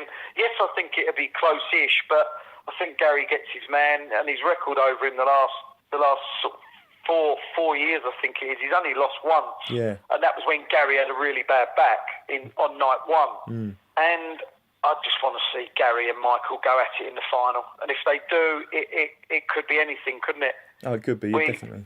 Yeah, I just want to see that, and I still see Van Gerwen winning. I really do. I think Gary's the only one on his day that can really match Michael. I'm on about dart for dart when Michael is playing like Michael. Yeah. So if that happens, it'll be a great spectacle, and hopefully it's one of the best finals we've ever seen. Yeah, well, fingers crossed, Wayne. It promises to be a fantastic night at the O2. Thanks very much for your time, Wayne. I really appreciate it, mate. No, my absolute pleasure. Perfect. Thanks, Wayne. Take care, mate. Well, there you have it. Cracking interview there with Josh and Wayne Mardle. Josh, I thought there was a real insight there. What do you think, buddy? Yeah, as I said, it was a real pleasure to speak to Wayne, try and get his insight. He's been one of the best commentators on Sky Sports now for a number of years. And obviously all the commentators, people like Wayne and John Parr, it's brilliant to speak to them because as well as having their insight from a commentator's and pundit's perspective, they've also been there on the Premier League stage. And nothing quite beats getting that sort of first-hand knowledge from a former player. He's so in and around the sport, isn't he? Being a former player himself, obviously, he's got experience of both sides of the coin, really, from being a player up on the stage under the intense pressure that we see the players going through, but also being back of house as well and working with the TV companies and the production crew putting the events together. And I think Wayne brings a really good take to the Sky coverage of the Premier League, and I've always enjoyed his punditry and his commentary, Neil. Yeah, as I think I said earlier in the podcast, he's listening to him is very entertaining. I think he brings out the fun side of darts, and he's a funny man. As Josh mentioned, it's always nice to hear from an ex-player as to how they see things going, really. Okay, so I hope you enjoyed that interview with Wayne Mardle, and the three of us here on the Josh's Dartistry podcast, we'd like to extend a very, very big thank you to Wayne Mardle for giving up his time and talking to us.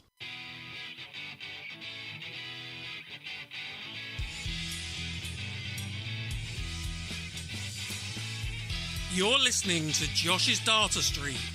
Don't forget, you can check us out on Facebook by going to the Josh's Dartistry page. You can follow us on Twitter at Josh's Dartistry, or go to the website www.joshisdartistry.com for the latest news and insight to the world of darts. You can also leave us a comment or a question via our voicemail box. Just call 07739 738 329. Leave us a message and we may play it on air. Now back to the show.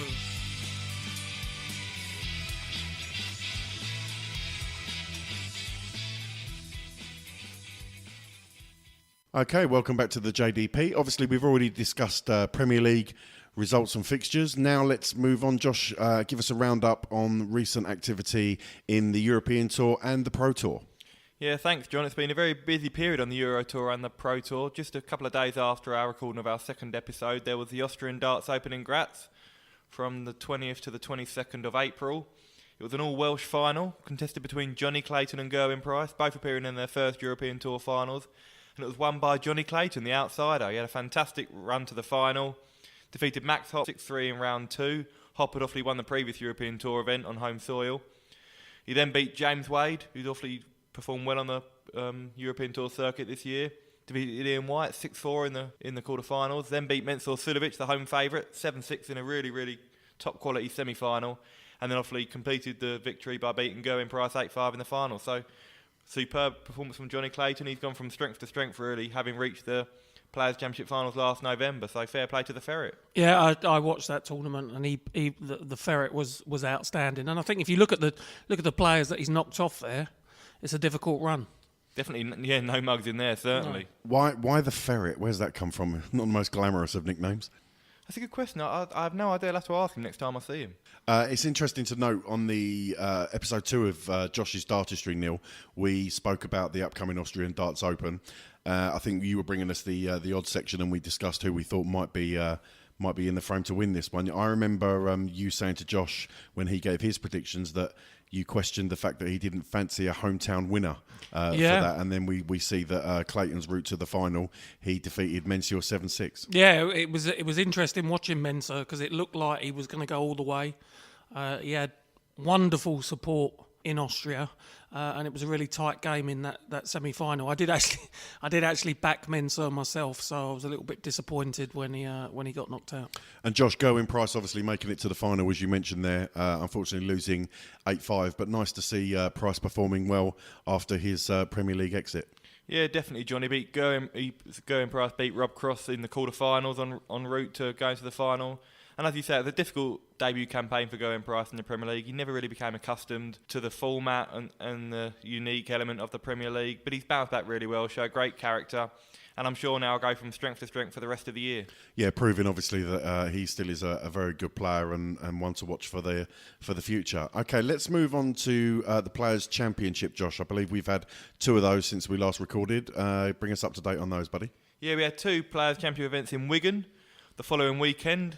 Michael van Gerwen won Players' Championship 9, defeating Scott Taylor. Now, this freaked me out when I saw it appear on Twitter because obviously while it was going on, I was on Twitter and catching some updates of how the tournament was going. And then I saw announced on Twitter that the final, because obviously we didn't use first names, whoever I saw tweeting it, all I saw was the final will be Van Gerwen versus Taylor, and I thought I'd been thrown back in time. Well, no, even more so, actually, quite funnily. In the semi-finals, Scott Taylor played Jason Lowe. Wow. So it was Taylor versus Lowe. Taylor we haven't Lowe. seen that for about 20 years. No. So. But yeah, Scott Taylor, player from, I think, Bolton, I think he's from. And he's had a really good start to 2018, obviously appearing in his first Pro Tour final. This could be the springboard for him, so fair play to Scott. And then Players' Championship 10 saw Jeffrey de Zwaan win his first PDC senior ranking title, defeating Jonny Clayton 6-5 in the final. Obviously, Clayton continuing his good form to reach another... He's had a good run recently, Clayton. Yeah, definitely. But I was really pleased with Jeffrey de Zwaan. He won his tour card back in 2018 and he's performed superbly so far this year. Reached 3 Pro Tour finals, lost the previous 2 to, I think it was Anderson, the first one. He's been knocking on the door for a while now, and I think that pretty much solidifies his spot in the top 64. So well done, Jeffrey. Also, European Darts Grand Prix that took place on the 6th of May at the start of the month, Josh. Yeah, Michael van Gerwen normal service was resumed as he won his 3rd European Tour title of the year in Sindelfingen. And Michael van Gerwen called it his best tournament win of his career. He was absolutely incredible from the first round to the last. He defeated James Wade 8-3 in the final with 110.87 average. Phenomenal performance from Van Gerwen. And he averaged over 103 in every single match. Beat Alan Tabban 6-2 in his first game, 103 average. Edged out Darren Webster 6-5 in the last 16 with 104.8 average. His quarter-final clash with Chisney was incredible. Chisney averaged 108, Van Gerwen 109.5. Van Gerwen won that 6-4. He whitewashed Michael Smith 7-0 in the semis, 110 average, incredible display. And then, as I mentioned, did the same to James Wade with nearly 111 average. So incredible from Michael van Gerwen. In my opinion, in terms of the stats, the best tournament performance I've seen in the European Tour. Neil, another win there for Michael van Gerwen. Yeah, again, I did manage to catch some of it, and as Josh said, he was absolutely awesome through that tournament. And just look at those averages: 103, 104, 109, 109, and 110. Really, really top quality darts, tearing the field apart. Yeah, interesting to note, just looking at his route to the final there, I'm looking at the Chisney game, the quarter-final, 6-4. Again, obviously, Michael van Gerwen won it, but an impressive performance from Chisney up to that point, Josh. Yeah, Chisney's got a really poor record against Michael van Gerwen now. I can't remember the last time he beat him, but on this occasion, you can't criticise Chisney at all. He played a fantastic game, scored superbly, but Michael van Gerwen was just a better player on the day, and fair play. But Chisney performed quite well on the European Tour circuit this year, and obviously, he's going to be appearing in the World Cup later this month with Rob Cross, so another chance for him to show how good he is then.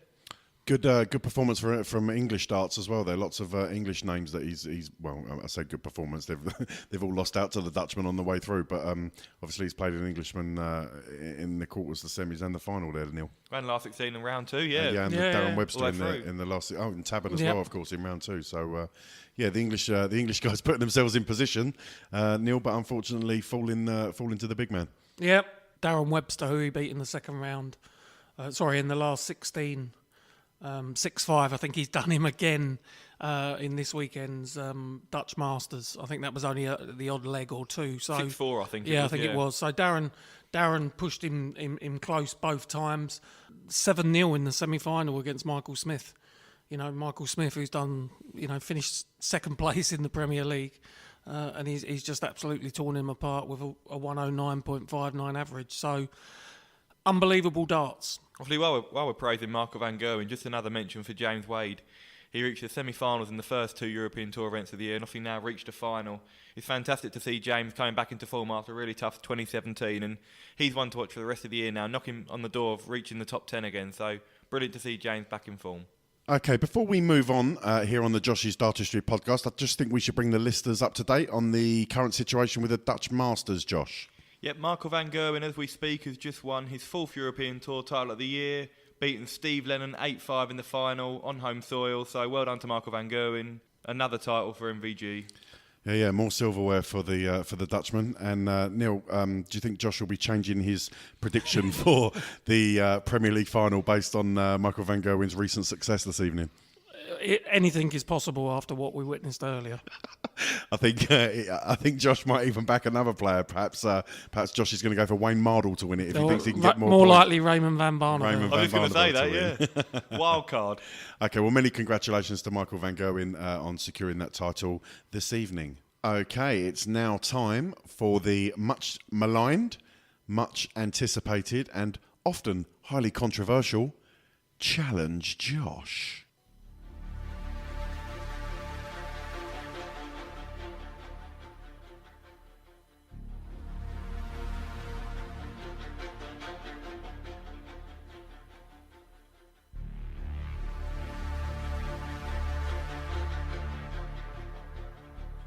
Challenge Josh.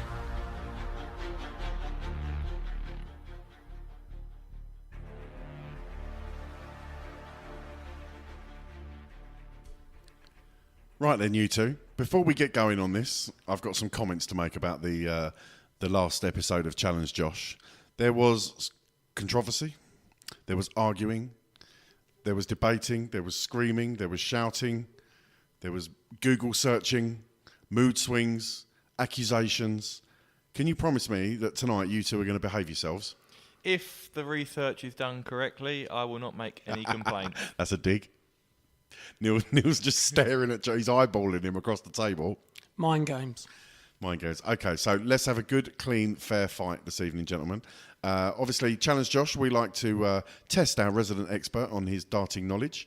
Josh is here to provide the expert analysis, and we allegedly, and we like to try and not trip him up, but just see how good he is at his darting knowledge. So, Neil, what we got for this episode? Okay, first question, Josh. In which year were you born? 1995. He had to think about that. He did. Okay, so this question will actually take us back before when you were born. Lovely. Standard procedure. I can see where this is going. Okay, it's not as bad as it sounds. Very straightforward this time round. We will ask you from 1994 to name the PDC World Darts Champion. So I will name the year, starting with 1994, and all I need from you is the name of the world champion from that year. You're looking confused. No, that's fine. Okay. Yeah, I understand. Yeah, good. So before we start asking the questions, Josh, on a scale of 1 to 10, how confident are you with this? Say about 7 or 8. I don't want to get too complacent because I could have egg on my face come 5 minutes later. Okay, so on that basis, Josh, I'd like to wish you all the very best. Good luck, and I might just have to make a few notes as I go, if that's okay. Okay, no problem. Here we go with question number 1. Okay, 1994, the first PDC World Darts Champion was Dennis Priestley. Dennis the Menace, correct. Okay, let's move on. Question number 2. 1995. Phil Taylor. Correct, well done. 2 out of 2 so far. Good, strong starts. It was indeed Phil Taylor who beat Rod Harrington 6-2. Actually, yeah, Neil, that'd be good if you could give us the finalist that he beat and the score. Yeah, so 1994, Dennis Priestley beat Phil 6-1, and 1995, Phil beat Rod Harrington 6-2. Lovely job. Let's go to question number 3. The year 1996. Phil Taylor. Correct. Phil Taylor did indeed beat Dennis Priestley 6-4. Okay, Neil, give us question number 4. 1997, Josh.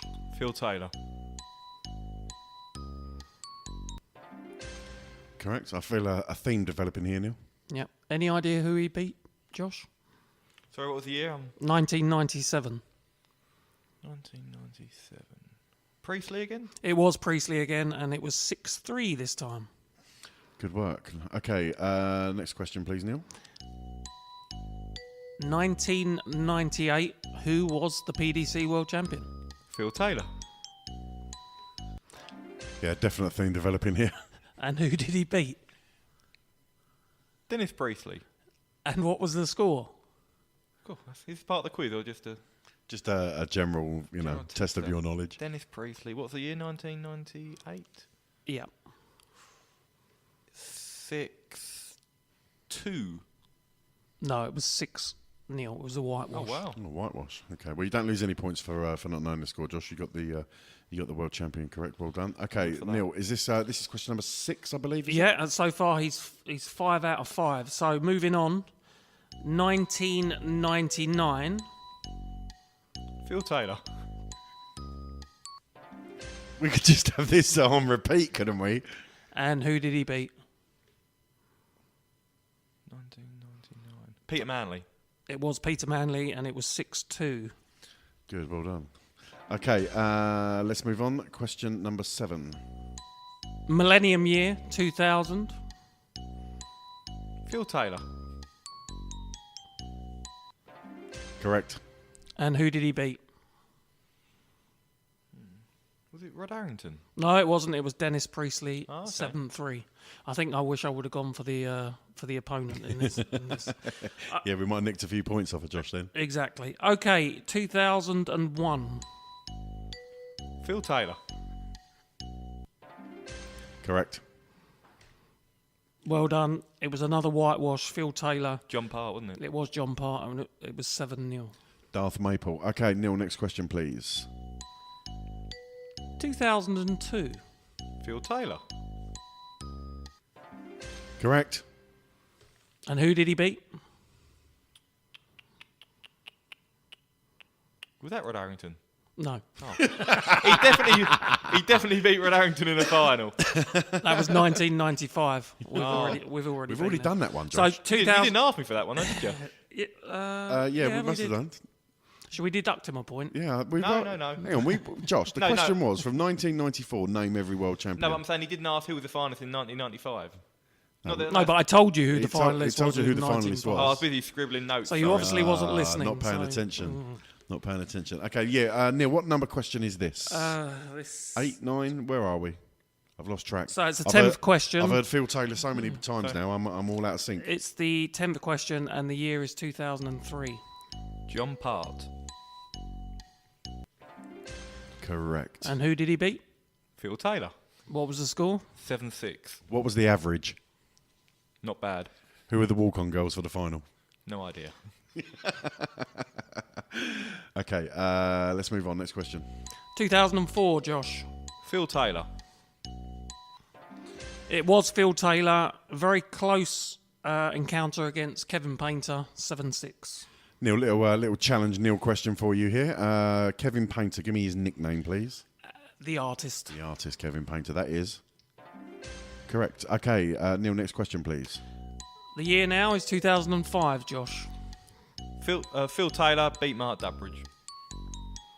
He's getting a little bit cocky. Yeah, here. a little bit arrogant. Well, the thing is, we're getting closer and closer to modern day now, aren't we? Yeah. They're probably a little bit fresher in the memory, even though he was only, how old were you in 2005? 10? 10, yeah. So I didn't start watching the darts till 2006. Yeah, but these ones are a bit fresher in the memory now, so could be on course for a very good score here. Neil, give us the next question. Okay, so now we move to 2006.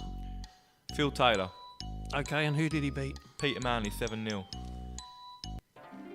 Absolutely smashing it out of the park now. Okay, let's move on. Next question, please, Neil. 2007, I think you might know this Should one. we skip 2007? No, It's not really no. worth discussing 2007, is it? Let's greatest let's world stop the music. final. No, let's just move on. We don't need to discuss 2007. I'm off. Go on then, Josh. Give us the answer. It was the one and only Raymond van Barneveld. And No, I'm only joking. My face then. and the opponent? Phil Taylor, 7-6, sudden death decider, greatest world final of all time. Well, that's a matter of opinion, but okay. Well, a lot of opinions. Moving swiftly on into 2008. There's a hesitation. There is a hesitation. The top lip has gone curly. The bottom lip's all over the place. I didn't have this written down. John Parr beating Kirk Shepherd. Yeah, we have discussed Kirk Shepherd on the JDP before, and his World Championship final appearance, Neil. Yep, very well done. It was John Parr. I think Kirk Shepherd came from nowhere, didn't he, to reach the final? Qualifier, I think it was. Yeah, and it was a 7-2 victory for Darth Maple. Okay, let's move on to the next question, please, Neil. 2009. Phil Taylor. Who did he beat? Raymond van Barneveld. And what was the score? That's nasty. 7-1. Wallop. It was a world record average for a World Championship final, though. That's a big defeat, though. It was, but the leg score was a lot closer. A lot of the sets were 3-2. And fair play to Taylor, he was 110.9 average. You can't really beat that in a world final. And Barneveld averaged 101 himself. Yeah, so. not bad. Pretty decent. Yep. Okay, moving on. 2010. Phil Taylor beat Simon Whitlock. I believe that's one of your favourite finals ever, Neil. Yeah, I did enjoy it. Whitlock was he was sensational throughout that tournament, and I think it was tight early on, up until the point that Taylor then put his foot on the accelerator and eased to victory. But Whitlock was probably the best form that he's had during his career, during that World Championship. So. Do you see Whitlock ever get into a world final again? It's a tough ask. I mean, listen, he's done well in the Premier League on his return. I mean, he had a fantastic start, won his first 3 games, kind of petered out a little bit. He's still got the ability, but there's so many players now who are capable of reaching finals and winning majors. So it's going to be tough, but I wouldn't write him off. He's still got plenty of time. Okay, Neil, let's move on. Next question, please. 2011. Adrian Lewis. Against? Gary Anderson. It was Adrian Lewis. Well done. Correct. Neil, what was the score in that one, mate? 7-5 to Lewis. Okay, next question, please. 2012. Adrian Lewis. Against? Andy Hamilton, he won 7-3, I think. Yeah, good knowledge, Josh. Well done. Well done. Andy Hamilton recently switched to the BDO, I believe. I believe so, yeah. I think he's done pretty well at the Welsh Open this weekend, so watch this space. Okay, Neil, next question, please. Okay, 2013. Phil Taylor. Correct. Who did he beat and what was the score? Michael van Gerwen, 7-4. Well done. Good man, well done. Okay, next question. 2014. Michael van Gerwen. And who did he beat? Peter Wright, 7-3, I think. You are correct. It was Michael van Gerwen. Oh, yeah. I feel a butt coming in. It was 7-4, wasn't it, the final? I can only take your first answer. Well, it doesn't matter. It's still not part of the quiz. Oh, it doesn't matter, Neil. It doesn't matter that our darting expert got it wrong. It doesn't matter. So it was Michael Did you van know Gerwen. it, John? Do you know, just because I'm a bit sick of hearing the correct sound, just gonna throw one of those in for you, Josh. Good. But no, you got the name correct, so that's the main thing. So well done. Okay, so 2014, Michael van Gerwen did beat Peter Wright, but it was 7-4. Sorry, Josh, I can only accept your first answer. No changing of mind now, please. Yeah, not like the Premier League predictions. Okay, let's move on before it gets nasty. Next question. 2015. Gary Anderson. Beat. Phil Taylor, 7-6. First answer. That was a nasty. That was horrible. There is tension again. Anyway, that is correct, Josh. Well done. Okay, Neil, what year are we on now, buddy? 2016. Gary Anderson. Okay, we're getting really close to Yeah, this is current kind of day. fresh in the memory, I isn't would it? expect him to know lots of detail about Yeah, this. okay, let's go. So who did Ando beat? He beat Adrian Lewis in the final. I think it was 7-5. He hit a 170 finish in the penultimate. I didn't ask for that. You said you weren't to go into more detail, so I'm going into more detail. What was Adrian Lewis's average? You're having a giraffe here. It was 100.23. Gary averaged 99.26 in a 7-5 victory. Good knowledge, that, Neil. Thank you. And finally, what was the catering available backstage at the final? There were some lovely potato wedges, if I'm not mistaken. Neil, I think we've got to give him that as correct Yep. answer. Okay, second from last question, Neil, yeah? Yep, Okay, here we go. 2017. That was Michael Van Gerwen who beat Gary Anderson. I only asked for the winner. Ooh, someone's getting a little bit tetchy I over it. might have to leave the room in a minute. I think my murder's going to go Michael down. Van Gerwen. Correct. Michael Van Gerwen beat Gary Anderson 7-3. Correct. Okay, this should be an absolute breeze. To finish it off, here we go. In 2018, what was Rob Cross's average against Phil Taylor to the nearest one in the final? I thought the question was list of PDC World Champions. If we're sticking to the format of the show, I can't disagree with him there. but if you Okay, want, so if you who want- won? Who won? It was Rob Cross, but if I'm going to guess, I'd say 107. And who did he beat? And what was the score? He beat Phil Taylor and it was 7-2. And his average was 107.67. Well done. Yeah, really good, Josh. Good way to finish that off. So, Neil, I'm right in saying he got every single one right, didn't he? He did. I can see 20 odd ticks on your Yep. piece of paper. So, for the first time ever in Challenge Josh history, Josh has got 100% every single question correct. Neil, how does that make you feel? Well, I think you'll see the repercussions during the next podcast. That's it, I'm retiring, I'm gone. Yeah, but you're going to have to plot now. back to song lyrics, I think, next time. Come up with something a little bit more challenging. But no, listen, I couldn't have done that. I could have probably named some more of the modern ones, but going back into the early 90s, I might have struggled a little bit on that. Maybe we'll go BDO next time, Neil, and Yep. and Oh, go for let's not give. Can we not give him any hints, please? Okay, all right, let's leave it there. Anyway, Josh, many congratulations. I think you can hold your head up high there. Absolutely superb effort on that front, and we look forward to the next instalment of Challenge Josh.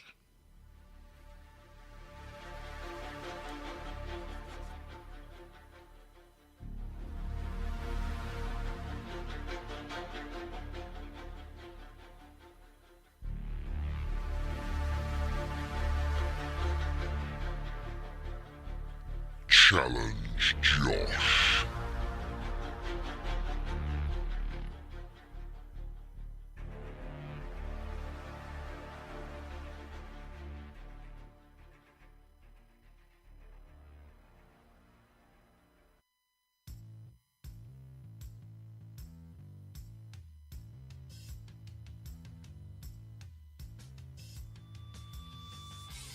You're listening to Josh's Dartistry.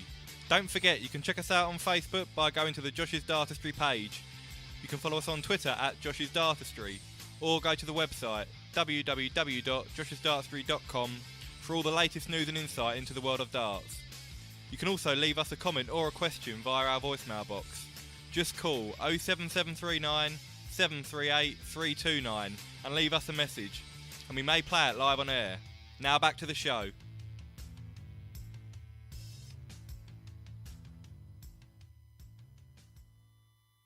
Right then, it's now time to catch up with all the latest darting news from around the world.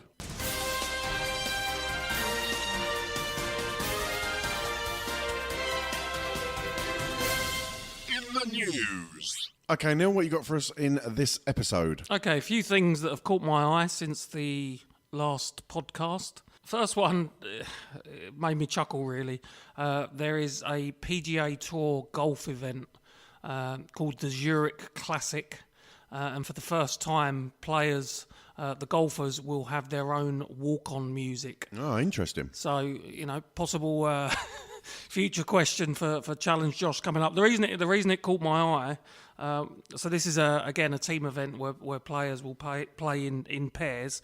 One of the songs that will be used is "Eye of the Tiger" by Survivor. Always livid. And that will be used by Patrick Reed and Patrick Cantley. So, interesting. And yet 2 more people that are using that walk-on song.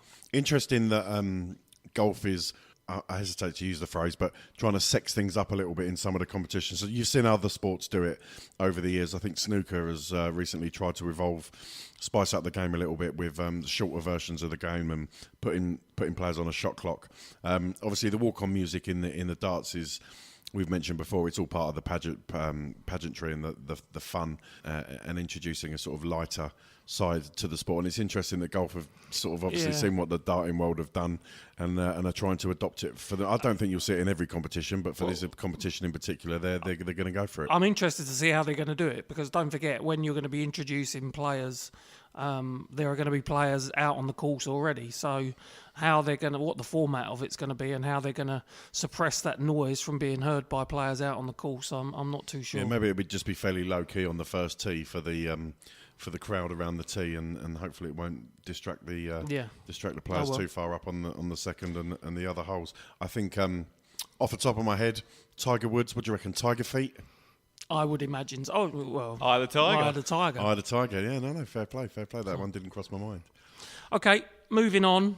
Something else that I've come across. There's a cheeky darts team in Alloa, Scotland, that have put together a charity calendar for Prostate Cancer UK. Oh, hello, charity calendar. That normally means something. So it was inspired by the Calendar Girls and goes along a similar theme where the men darts players in this instance have stripped naked.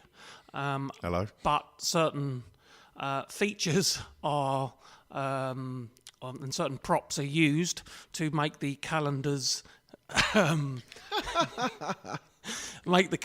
available for public consumption. So the calendar is available for pre-order. It is for a good cause in prostate cancer UK.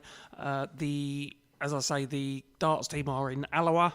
And they play at the Old Brewer pub. So well done to those guys. The Alloa in Scotland, it can get quite cold up in those parts. I hope they're not planning to do an outdoor shoot. That could. They're used to wearing kilts though, so I'm sure don't really notice the difference that much. How do you guys feel about a JDP charity calendar? What do you reckon? No chance. I'm not sure how popular that would be. Well, I fancy being Mr. June. I don't mind that. I could. As long as there's a good cause involved, I'm perfectly happy to. Maybe February, the shortest month. Moving swiftly on. Why is he using the word shortest? Okay, Neil, what else you got for us, mate?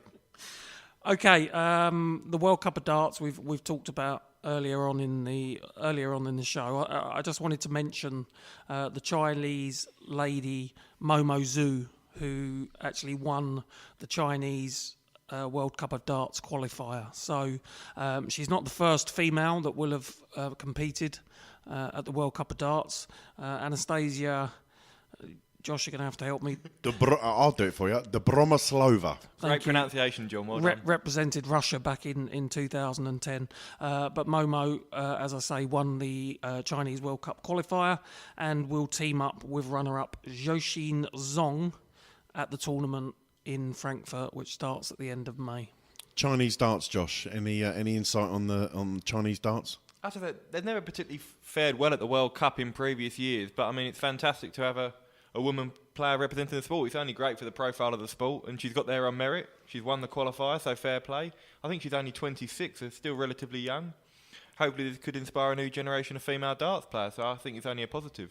Is the soft tip game more popular in soft tip. I mean, we've even seen Phil Taylor since his retirement from the professional circuit playing soft tip. A lot of players now play. Paul Lim, who will be representing Singapore, he's very popular on the soft tip circuit. The soft tip circuit, to me, from what I've seen and read of it, without wanting to be disrespectful to those that take part in it, but the soft tip game almost seems to be, for me, a bit of a comparison between it for the football fans amongst us, when the sort of older players retire or stop playing at the very, very top level and tend to go and earn a payday over in America and play in although the American league's got a lot more popular than it has sort of 15, 20 years ago. But it seems to me a lot of the older players go off and play soft tip darts. I'm assuming there's quite a decent payday to go over to Asia and take part in the soft tip game. Yeah, I think that's certainly a factor, but I think there's still a few current players. I mean, Paul Nicholson, I think, represented England in soft tip earlier this year. People like Adrian Gray, who featured the World Grand Prix, Andy Jenkins have all represented England. So it is growing in terms of popularity. There's no doubt about that. Okay, so some news there for the upcoming World Cup of Darts, which we've already obviously touched on this evening, and we're all looking forward to that tournament. Neil, what else you got for us? Okay, I think, again, we spoke earlier about Jeffrey de Zwaan. We did, yeah. And his victory at the Players' Championship 10 event. Something reported by dartsnews.com was Jeffrey crediting his sponsor, the company's called Benji, and basically saying that he was close to bankruptcy and his sponsor has saved him. As Josh mentioned earlier, he got his tour card back at the beginning of this year, and he is going from strength to strength. But he was saying that he had some injuries and he was really struggling, and it was down to Benji that really kept him in the darting arena and able to build what he's managing to start this year. No, fair play. Josh, what can you tell us about Jeffrey? Well, you obviously mentioned Benji there, Neil. I think they were originally sponsors of Raymond van Barneveld, because Raymond has kind of set up his own stable. He had Jeffrey de Zwaan, Mike Zydwick and Dirk van Duivenbode, who we all helped mentor and sponsors. I'm not sure what the current status is with that, but... No, I think Barney, you're right that Barney was mentoring him, but I think that because of Raymond's commitments with his own darting career, I'm not sure how much... They're still friends, I know, and they still practice together, but like I say, Jeffrey now is a fantastic talent in his own right, and he's performing superbly on the Pro Tour. 3 Pro Tour finals this year. I mean, not many people can boast that sort of record, even some of the top names. Okay, so nice to hear that Jeffrey's getting back to his feet. That's always good to hear. Neil, anything else? Yep, a couple more things. This one from the BDO, and again from dartsnews.com. So the BDO have struck up a deal with broadcasters Free Sports to show the BDA World Darts Trophy this year. So Free Sports is a new sports channel that's being initiated to provide free-to-air sports coverage for viewers across the UK. So where we may have been watching BDO on other channels, you now may see it on Free Sports, which I guess will be on most cable and satellite companies. The BDO, they've been quite a record now in terms of the number of different channels that they've broadcast on. I mean, I obviously remember the heady days of BBC, and we've also seen obviously Channel 4, BT Sport. BT Sport. Yeah, I think Eurosport. They had quite a few tournaments on Eurosport. I think Challenge might have been used. There's quite a vast array of channels now, but it's fantastic for the BDO to have more televised coverage. It's important for them and the growth of their organisation. So superb news. Yeah. So I think you'll be able to pick up Free Sports, as I say, via Sky, Freeview, Freesat, and BT. If you're an overseas viewer and you want to see BDO coverage, there is their YouTube channel where you'll be able to pick up the coverage. It'll be interesting to see who they select to front the coverage of that. I've always been a really big fan of Colin Murray, who's been a big supporter of the BDO and has broadcast for the BBC and other channels. I listen to Colin Murray on 5 Live, especially when he does his Fighting Talk podcast that I've always been a fan of. But it'll be interesting who they select as their main sort of presenting team, commentary team, and expert pundits, Josh. They've had quite a number of different commentators, pundits over the years. Chris Mason, John Gwynn have all featured quite heavily. Both superb commentators. Yeah, I've got no idea of who will host it, but I'm sure they'll do a great job. I'm starting to become a real big fan of Paul Nicholson as well. We're just discussing commentary and punditry. Nicholson's been working for ITV, doing a lot of their coverage in the last couple of years. I follow TalkSport now, and TalkSport as well, obviously. Yeah, I follow Paul on Twitter. He also does a lot of periscopes. Paul Nicholson. He does a live broadcast. It's sometimes just sort of randomly in the middle of the day, and he's happy to take questions and answers. He's always very open. He's always very honest, and I really enjoy his punditry as well. I think Paul Nicholson's taken to that. I know he's still playing as well, but I've been really impressed with Nicholson's presenting work on television as well. Okay, Neil, anything else? Yeah, just 2 more items involving the PDC very quickly. The first one is Michael van Gerwen, the world number 1. He was recently awarded the Dutch equivalent of an MBE. The last Dutch darts player to receive that was Raymond van Barneveld back in 1999, and I think that's I think it really shows that how much the Dutchman's contribution to darts in the Netherlands is appreciated. The second item was to do with the Grand Slam of Darts trophy and the fact that that's now going to be renamed the Eric Bristow Trophy. We spoke on the last episode about the legend that was Eric Bristow that sadly departed. So a real nice gesture from the PDC to name the Grand Slam of Darts trophy after him. Yeah, definitely. I mean, Eric's the 3rd player now to have a tournament on the PDC named in his honour. Sid Waddell, obviously, the World Darts Championship was named in honour of Sid Waddell, legendary commentator. And more recently, Phil Taylor, obviously retired after the World Championship in January, and he had the World Match Play named after him, having won I think 16 World Match Play titles. But Bristow obviously played a huge role in both the BDO and PDC, and the Grand Slam is the only tournament on the calendar now, Yep. obviously, that has BDO and PDC representatives. So I think it's a perfect tournament to be named in his honour. Yep. Yeah, really nice touch to name it after Eric. That will go down well with fans and players alike, no doubt. So that's a wonderful tribute. I just want to backpedal ever so slightly back to the story of Van Gerwen being awarded the honour in his hometown country. Did you all see the news footage that was broadcast in Dutch media, the Dutch news report? Yes, of Rob Cross. Yeah, so as the news reporter's announcing it, they've got sort of a background photo on a green screen, and the photo is not Michael van Gerwen. The photo is of equally bald, but it's not Michael van Gerwen, it's Rob Cross. You'd think the Dutch media would get that right. Someone's getting their P45 the next day, aren't they? Yeah, that really made me laugh. It was doing the rounds on Twitter. That was quite amusing. Okay, Neil, does that conclude the news section for us? That is all for this episode. Excellent stuff. Thank you very much.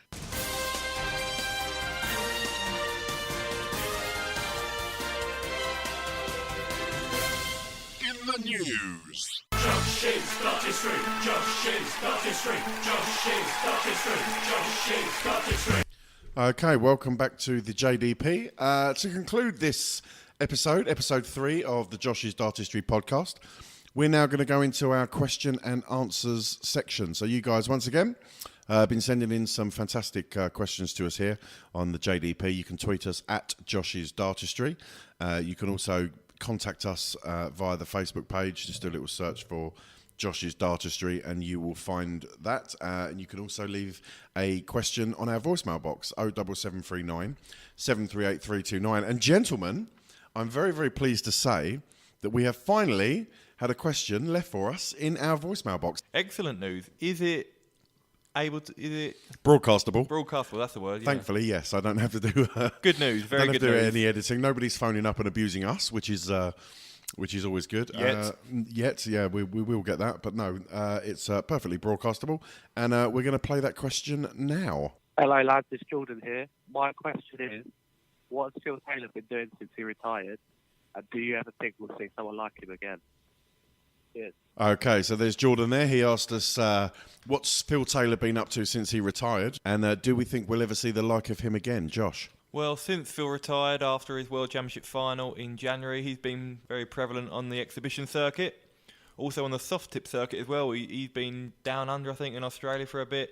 Then off over to Asia, been playing on the soft tip circuit. Lost in a soft tip final to Haruki Muramatsu, who will be featuring in the World Cup of Darts for Japan. So, although he's not playing competitive darts anymore, Phil, he's still, again, like I say, competing regularly on the exhibition circuit. And I don't think we will ever see the like of Phil Taylor again, no. Obviously 16 world titles. I think in the modern game with the amount of quality players out there now, I mean, Michael van Gerwen is reaching heights maybe that Phil didn't in terms of averages and performances, but I don't think his tally of titles will ever be eclipsed, no. Neil, Phil Taylor, thoughts on what he's been up to recently and his legacy on the game? Yeah, I just had a quick look through his Twitter account over the past couple of weeks. It looks like he attended the Cologne v Bayern Munich football match on the 5th of May. So he's obviously taken in some leisure time as well as these exhibition and soft tip tournaments that he's attending. Looking back 9th of May, he had a cooking lesson and where he was learning to cook Indian food. So it's good to see that he is managing to take some time out and enjoy his retirement. I agree with Josh about whether we'll see anyone like him again. I think it will be very, very difficult to repeat that tally of titles. So looking at 16 World Championships, do I see anyone getting there again? No. I think it's a much more competitive environment nowadays. So yes, that level and the averages that he hit may be met by the top players nowadays, but the sustained periods of winning, I don't think can be met due to the level of competition there is now. Yeah, and with Taylor, it's not just the world titles either, is it? I mean, it's all the other majors and 16 match play titles as well. Yeah, it's absolutely incredible. So I would probably agree. I don't expect anybody to try and to really hit the numbers that Phil did. But as you say, Neil, I think the game's changed a little bit. The game's moved on, and the opportunity to be able to do that, as you say, Michael van Gerwen, Gary Anderson, two absolutely fantastic players, great averages, wonderful darts players, but will they win 16 world titles between them and everything else that win in between? Possibly not. In fact, probably not. As you say, Phil's very active on social media. You see him on his Twitter account. I see he takes part in a lot of exhibition matches. He does the posters for those forthcoming events, advertising himself, taking part in lots of exhibitions. Do you think we'll ever see him back on our screens for the PDC? Obviously, I don't mean playing.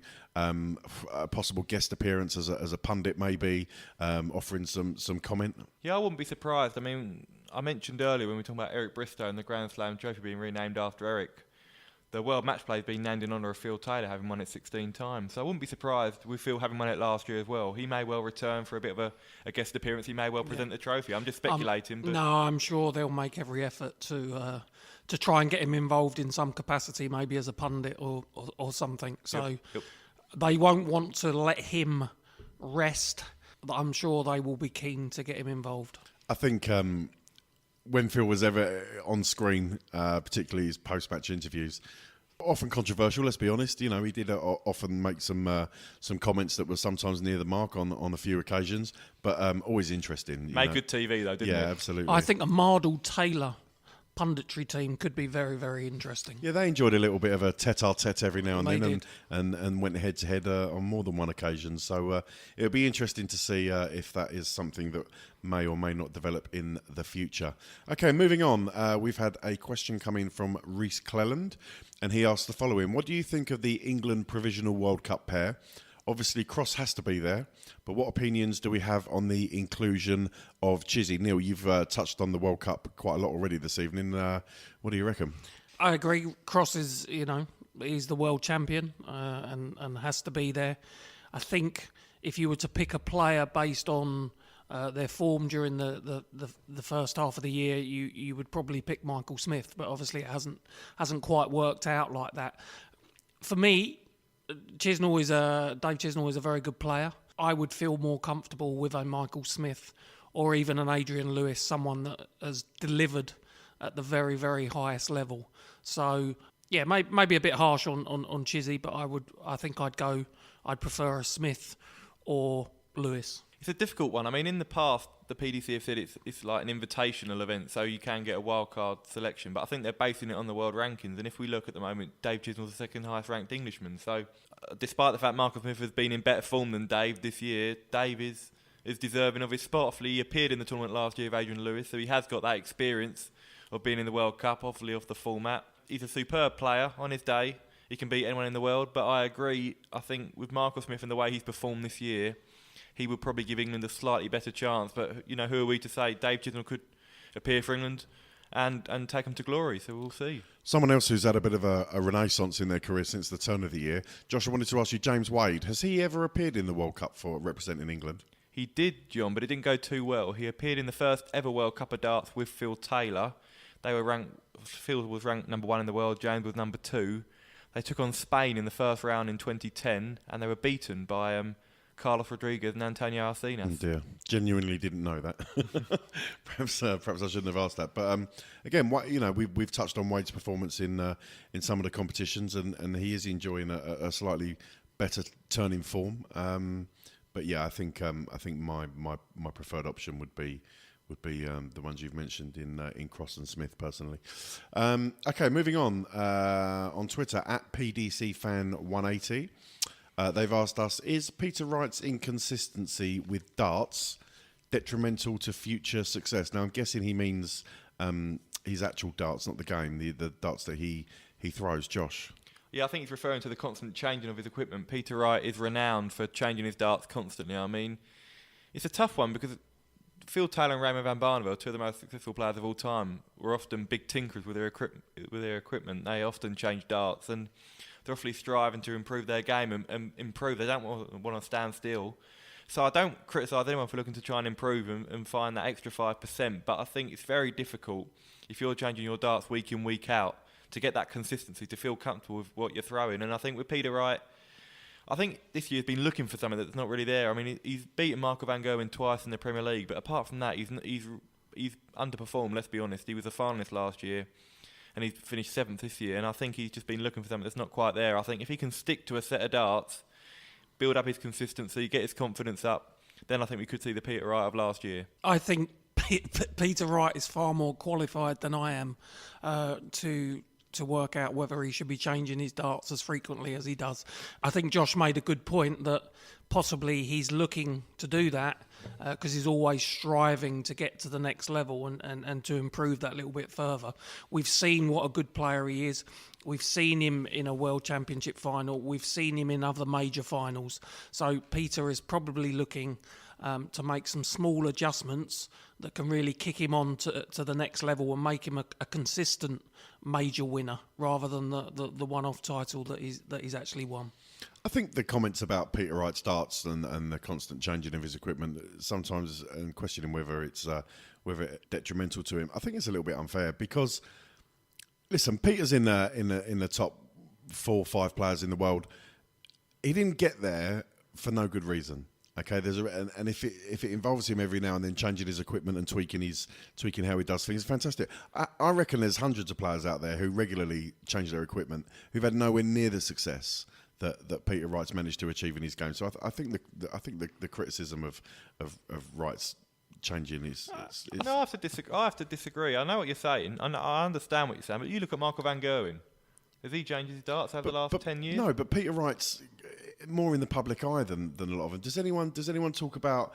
I don't know. I couldn't even throw a name out. But does anyone talk about the 120th ranked player in the world consistently changing his darts? No, they don't, because he's not on television every week. Yeah, but if you look at Peter Wright, he's had most success over the last few years throwing with the same darts. The darts that won in the UK Open, the darts that got him to the World Match Play final. Some of the darts he's thrown this year have been. Some of the darts he's used, I mean, not the darts he's thrown, but they've just been completely, for him, they're just not right. They're just not right. I mean, he's been using longer points, different weights all the time. If you're trying to adjust your throw to different weights of darts every week, it's impossible to keep up your consistency. I'm not criticising his ability. He's a fantastic player. And I agree with Neil and you in terms of the fact he's more qualified than us to judge his own game. But I think he's got to try and stick to a set, really, to build up that consistency. But what if he sticks to a set? What if he commits to a set and finds that his form dips? What if it is the constant changing and the updating that keeps him at peak condition? All right, we can say that in the Premier League he's not done as well as perhaps he'd hoped, but he got there in the first place. Yeah, no, I don't disagree with that. But if you look last year, he had a fantastic year. He won the UK Open, he got to the World Match Play final, got to the Grand Slam final. He didn't change his darts as much last year, and I think that showed in terms of his results. He was really consistent. I think personally, Peter Wright does change his darts a little too much, and I think even his wife Jo has been badgering him to stick with the set he's been using when he beat Marco van Gerwen in the Premier League this year. If he does, I think we'll see a vast improvement in his consistency. I think it's very difficult to say that that's the cause of a loss of form. I think there's so many different factors that I agree. come It's into it. it's not And the only one. And if you look at other sports, if you look at golf, quite often, how often, you listen on the telly and they say he's pulled a new putter out this week, or he's rebuilding a certain part of his swing. So there are many, many factors that I think need to be considered. And as I say, I think only Peter knows whether the changing of the darts is doing him any good or whether it's causing some inconsistency in his form. Okay, good answers, guys. Well done. Let's move on. Tungsten Darts has sent us a question, and it reads as follows. With darts being considered a working man's game, what's your thoughts on the increasing prices of darts by a certain manufacturer? Exploiting the fans? ? Or are the fans just stupid for paying that much? Controversial, Josh. Over to you. Thanks for going to me first on that one. Listen, I mean, I must admit I'm not particularly up to date with the price of darts, to be honest. I think the latest set I bought, well, you won't be surprised to hear Raymond van Barneveld when he joined Target in July 2017. Of course they were. It's a case of supply and demand, in my opinion. If the demand's there and people are wanting to fork out for that, for the darts, for those prices, I think good luck to them. I think the sport has moved on significantly over recent years. Yeah, I was going to say, Neil, the opening line is, and thanks for the question, but the opening line is, with darts being considered a working man's game, is darts a working man's game anymore? I think it is to an extent. I mean, you look at some sports like cricket and golf, and the amount of equipment you need, it's very, very expensive. Whereas darts, you just need a set of darts and a board. You need a little bit more than that, Josh. You need a plane ticket halfway around the world on a lot of occasions. No, I'm not talking about the elite. I'm not talking about the elite tour. I'm talking about just in general. I mean, even local cricket, you look at all the equipment with pads and bats and everything. It's quite costly. Whereas for darts, it is relatively cheap. But I agree with you. I mean, the game has moved on to such an extent now where you're, even pro tours at a weekend now, you're £10,000 a pop if you win a title. So I think the supply is there. I think the demand is there. So I have no problem with it myself. He asked, are the fans just stupid for paying that much? Again, Josh mentions supply and demand. If you're after a better quality product and you are looking to take your darts seriously, then who are we or indeed anybody else to question whether they want to fork out for that, Neil? Yeah, I agree. It's up to the fans what they want to pay if they're happy to do so. If you want to pay £50 for a football shirt, that's your call. But as I say, I think the game's moved on significantly and has much more worldwide appeal now. And unfortunately, sometimes that leads to an escalation in prices for not only darts, for tickets to events and merchandise at those events. We've mentioned many times how we feel the standard of the game has probably moved on in the last, 15 years. A lot of that comes from the manufacturers being able to invest in their product and bring the best players in the world, the very best quality products. I'm sure the darts, and whether it's the tips, the flights, the stems, whatever it is, that there are gone miles ahead in terms of the technology that they use to produce definitely. these things and the way they perform. And unfortunately, that's a bit of a byproduct of the manufacturing game, and the fans are going to take a hit on that. But for me, I'll be honest, I don't really have a major issue with it, to be honest. Okay, next question. John Thompson, I don't know if it's the John Thompson, but John Thompson asks, interested to get your takes on who will be the next new player to win a PDC ranking title. Josh? Difficult one this now, because the vast majority of the top 32 have now won a PDC ranking title, whether it be a major event or a floor event or a Euro Tour event. I would say I'd say Jamie Lewis. Obviously, his kind of breakthrough was the World Championship last year. Got to the semi-finals, was superb. I mean, his performance against Peter Wright in the second round was a real highlight. Followed that up against James Richardson and obviously Darren Webster in reaching the semis, and where he lost to Phil Taylor. But he's not quite hit the ground running in 2018. He's reached a couple of Pro Tour quarterfinals. Got to the quarterfinals of the European Darts Grand Prix last week in Sindelfingen. But Jamie Lewis has got a real good temperament, fantastic action. I think he's one to watch. He's still relatively young as well, so he's got a lot of time ahead of him. Yeah, good call. I've watched a lot of the Pro Tour and the Euro Tour over the past few weeks, and it's been good to see the likes of the Ferret, Jonny Clayton, Jeffrey de Zwaan, For me, has John Henderson won anything, Josh? Because I think he's... That's a good call. I don't think he has, no. Yeah, so for me it could be Hendo. I think when he gets hot, as he proved last year, he can take out big players. Okay, I'm going to throw a name at you now, who I think could be a tip and might entice you with a cheeky little fiver. Cristo Reyes, Josh. Yeah, very good call. I mean, I think 18 months ago now, Cristo was playing superb darts. He lost to Michael van Gerwen in the Worlds in an incredible match, 104 average he lost with Cristo. Slightly gone off the ball in recent times, but he's starting to get his form back, and I think he beat James Wade over the weekend in Holland. So yes, he did. That's certainly a good scalp, the way Wade's been playing recently. Okay, so there's 3 or 4 names there that we think could be the next new player to win a PDC ranking title. If you're looking to have a little flutter, then they might be the names that you might be interested in. Moving on, we've had a question in from Mr. Gary Brown. Hello, Gary, friend of the show. And he has asked, what is the most 9 darters hit in a major championship? I am going to ask Josh. Good question, Gary. The answer is the 2010 Premier League. There were 3 9 darts hit throughout the tournament. Obviously, it's the longest major tournament on the PDC calendar. Yeah. You've got obviously the league phase, followed by the playoffs. Raymond van Barneveld hit 1 against Terry Jenkins in the league phase, and in the 2010 final, it was Phil Taylor hit 2 9 darters in one game. That famous final at the O2 Arena where he defeated James Wade 10-8. Yeah, incredible. So 3 9 darters in the 2010 Premier League. There's been multiple occasions where there's been 2 9 darters hit in a tournament. The World Championships a few years back, I think Terry Jenkins and Carl Anderson hit a 9 darter on the same day in the World Championship. We've had the World Grand Prix where James Wade and Robert Thornton hit a 9 darter each in the same match. The 2012 match play, Van Gerwen and Wes Newton hit a 9 darters, I think 2 in 2 days it was. So there's been multiple occasions where there's been 2 in a tournament, but the 2010 Premier League takes it in terms of the most in a major tournament. And yet to see one in the 2018 Premier League. Yeah, we haven't seen one for quite a while now. I think the only 2 9 darters in the Premier League since 2015, I think, were both hit by Adrian Lewis. Obviously, he's not featuring this year, so we could well see one in the playoffs. Let's hope so. What do you think, Neil? Fancy a 9 darter in the playoffs? Yeah, it could happen. I think Anderson came close, didn't he? 2 or 3 weeks missed back. the double 12. Double 12, yeah. So with the quality of player, it's always a possibility. Well, that concludes the question and answer session.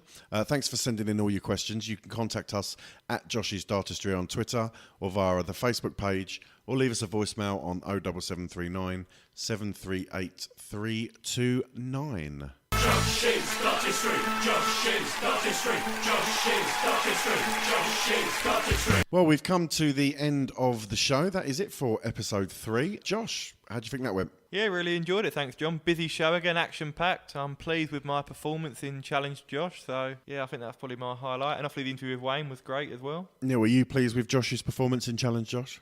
He did well. I think we need to crank it up for the next episode, to be honest. Okay, with regards to the podcast, obviously we've been uploading the podcast to Josh's website. Don't forget you can check that out. Go to www.joshsdartistry.com. We've also been uploading to YouTube for the first 2 episodes. We'll be doing the same for this episode 3. But I do believe we may now be looking to move on to uploading the podcast for iTunes subscribers. So you'll be able to subscribe to the Josh's Dartistry via iTunes. Keep your eyes on the Twitter page. We will announce when that is available. We are conscious of the comments we've had about people listening to it on YouTube, and obviously if your phone closes, it stops playing it, and it's a little bit of a pain in the backside and inconvenience. So don't worry, folks. We are looking at going to iTunes soon. We just wanted to have a few episodes under our belt before we went to that. And if we're successful with a launch on iTunes, then obviously we'll look at other mediums that we can put it on, be it SoundCloud, Audio Boom, stuff like that, Spreaker perhaps. But just keep your eyes on the Josh's Dartistry Twitter page, and we'll keep you updated with what's happening with that and where you can download the very latest episode of the JDP. Gentlemen, thank you very much. Josh, thank you. Yeah, thanks, John. Been a pleasure. And Neil, thank you very much. Yep, thank you. Looking forward to the finals. And we'll see you for episode 4 of the JDP. Good night.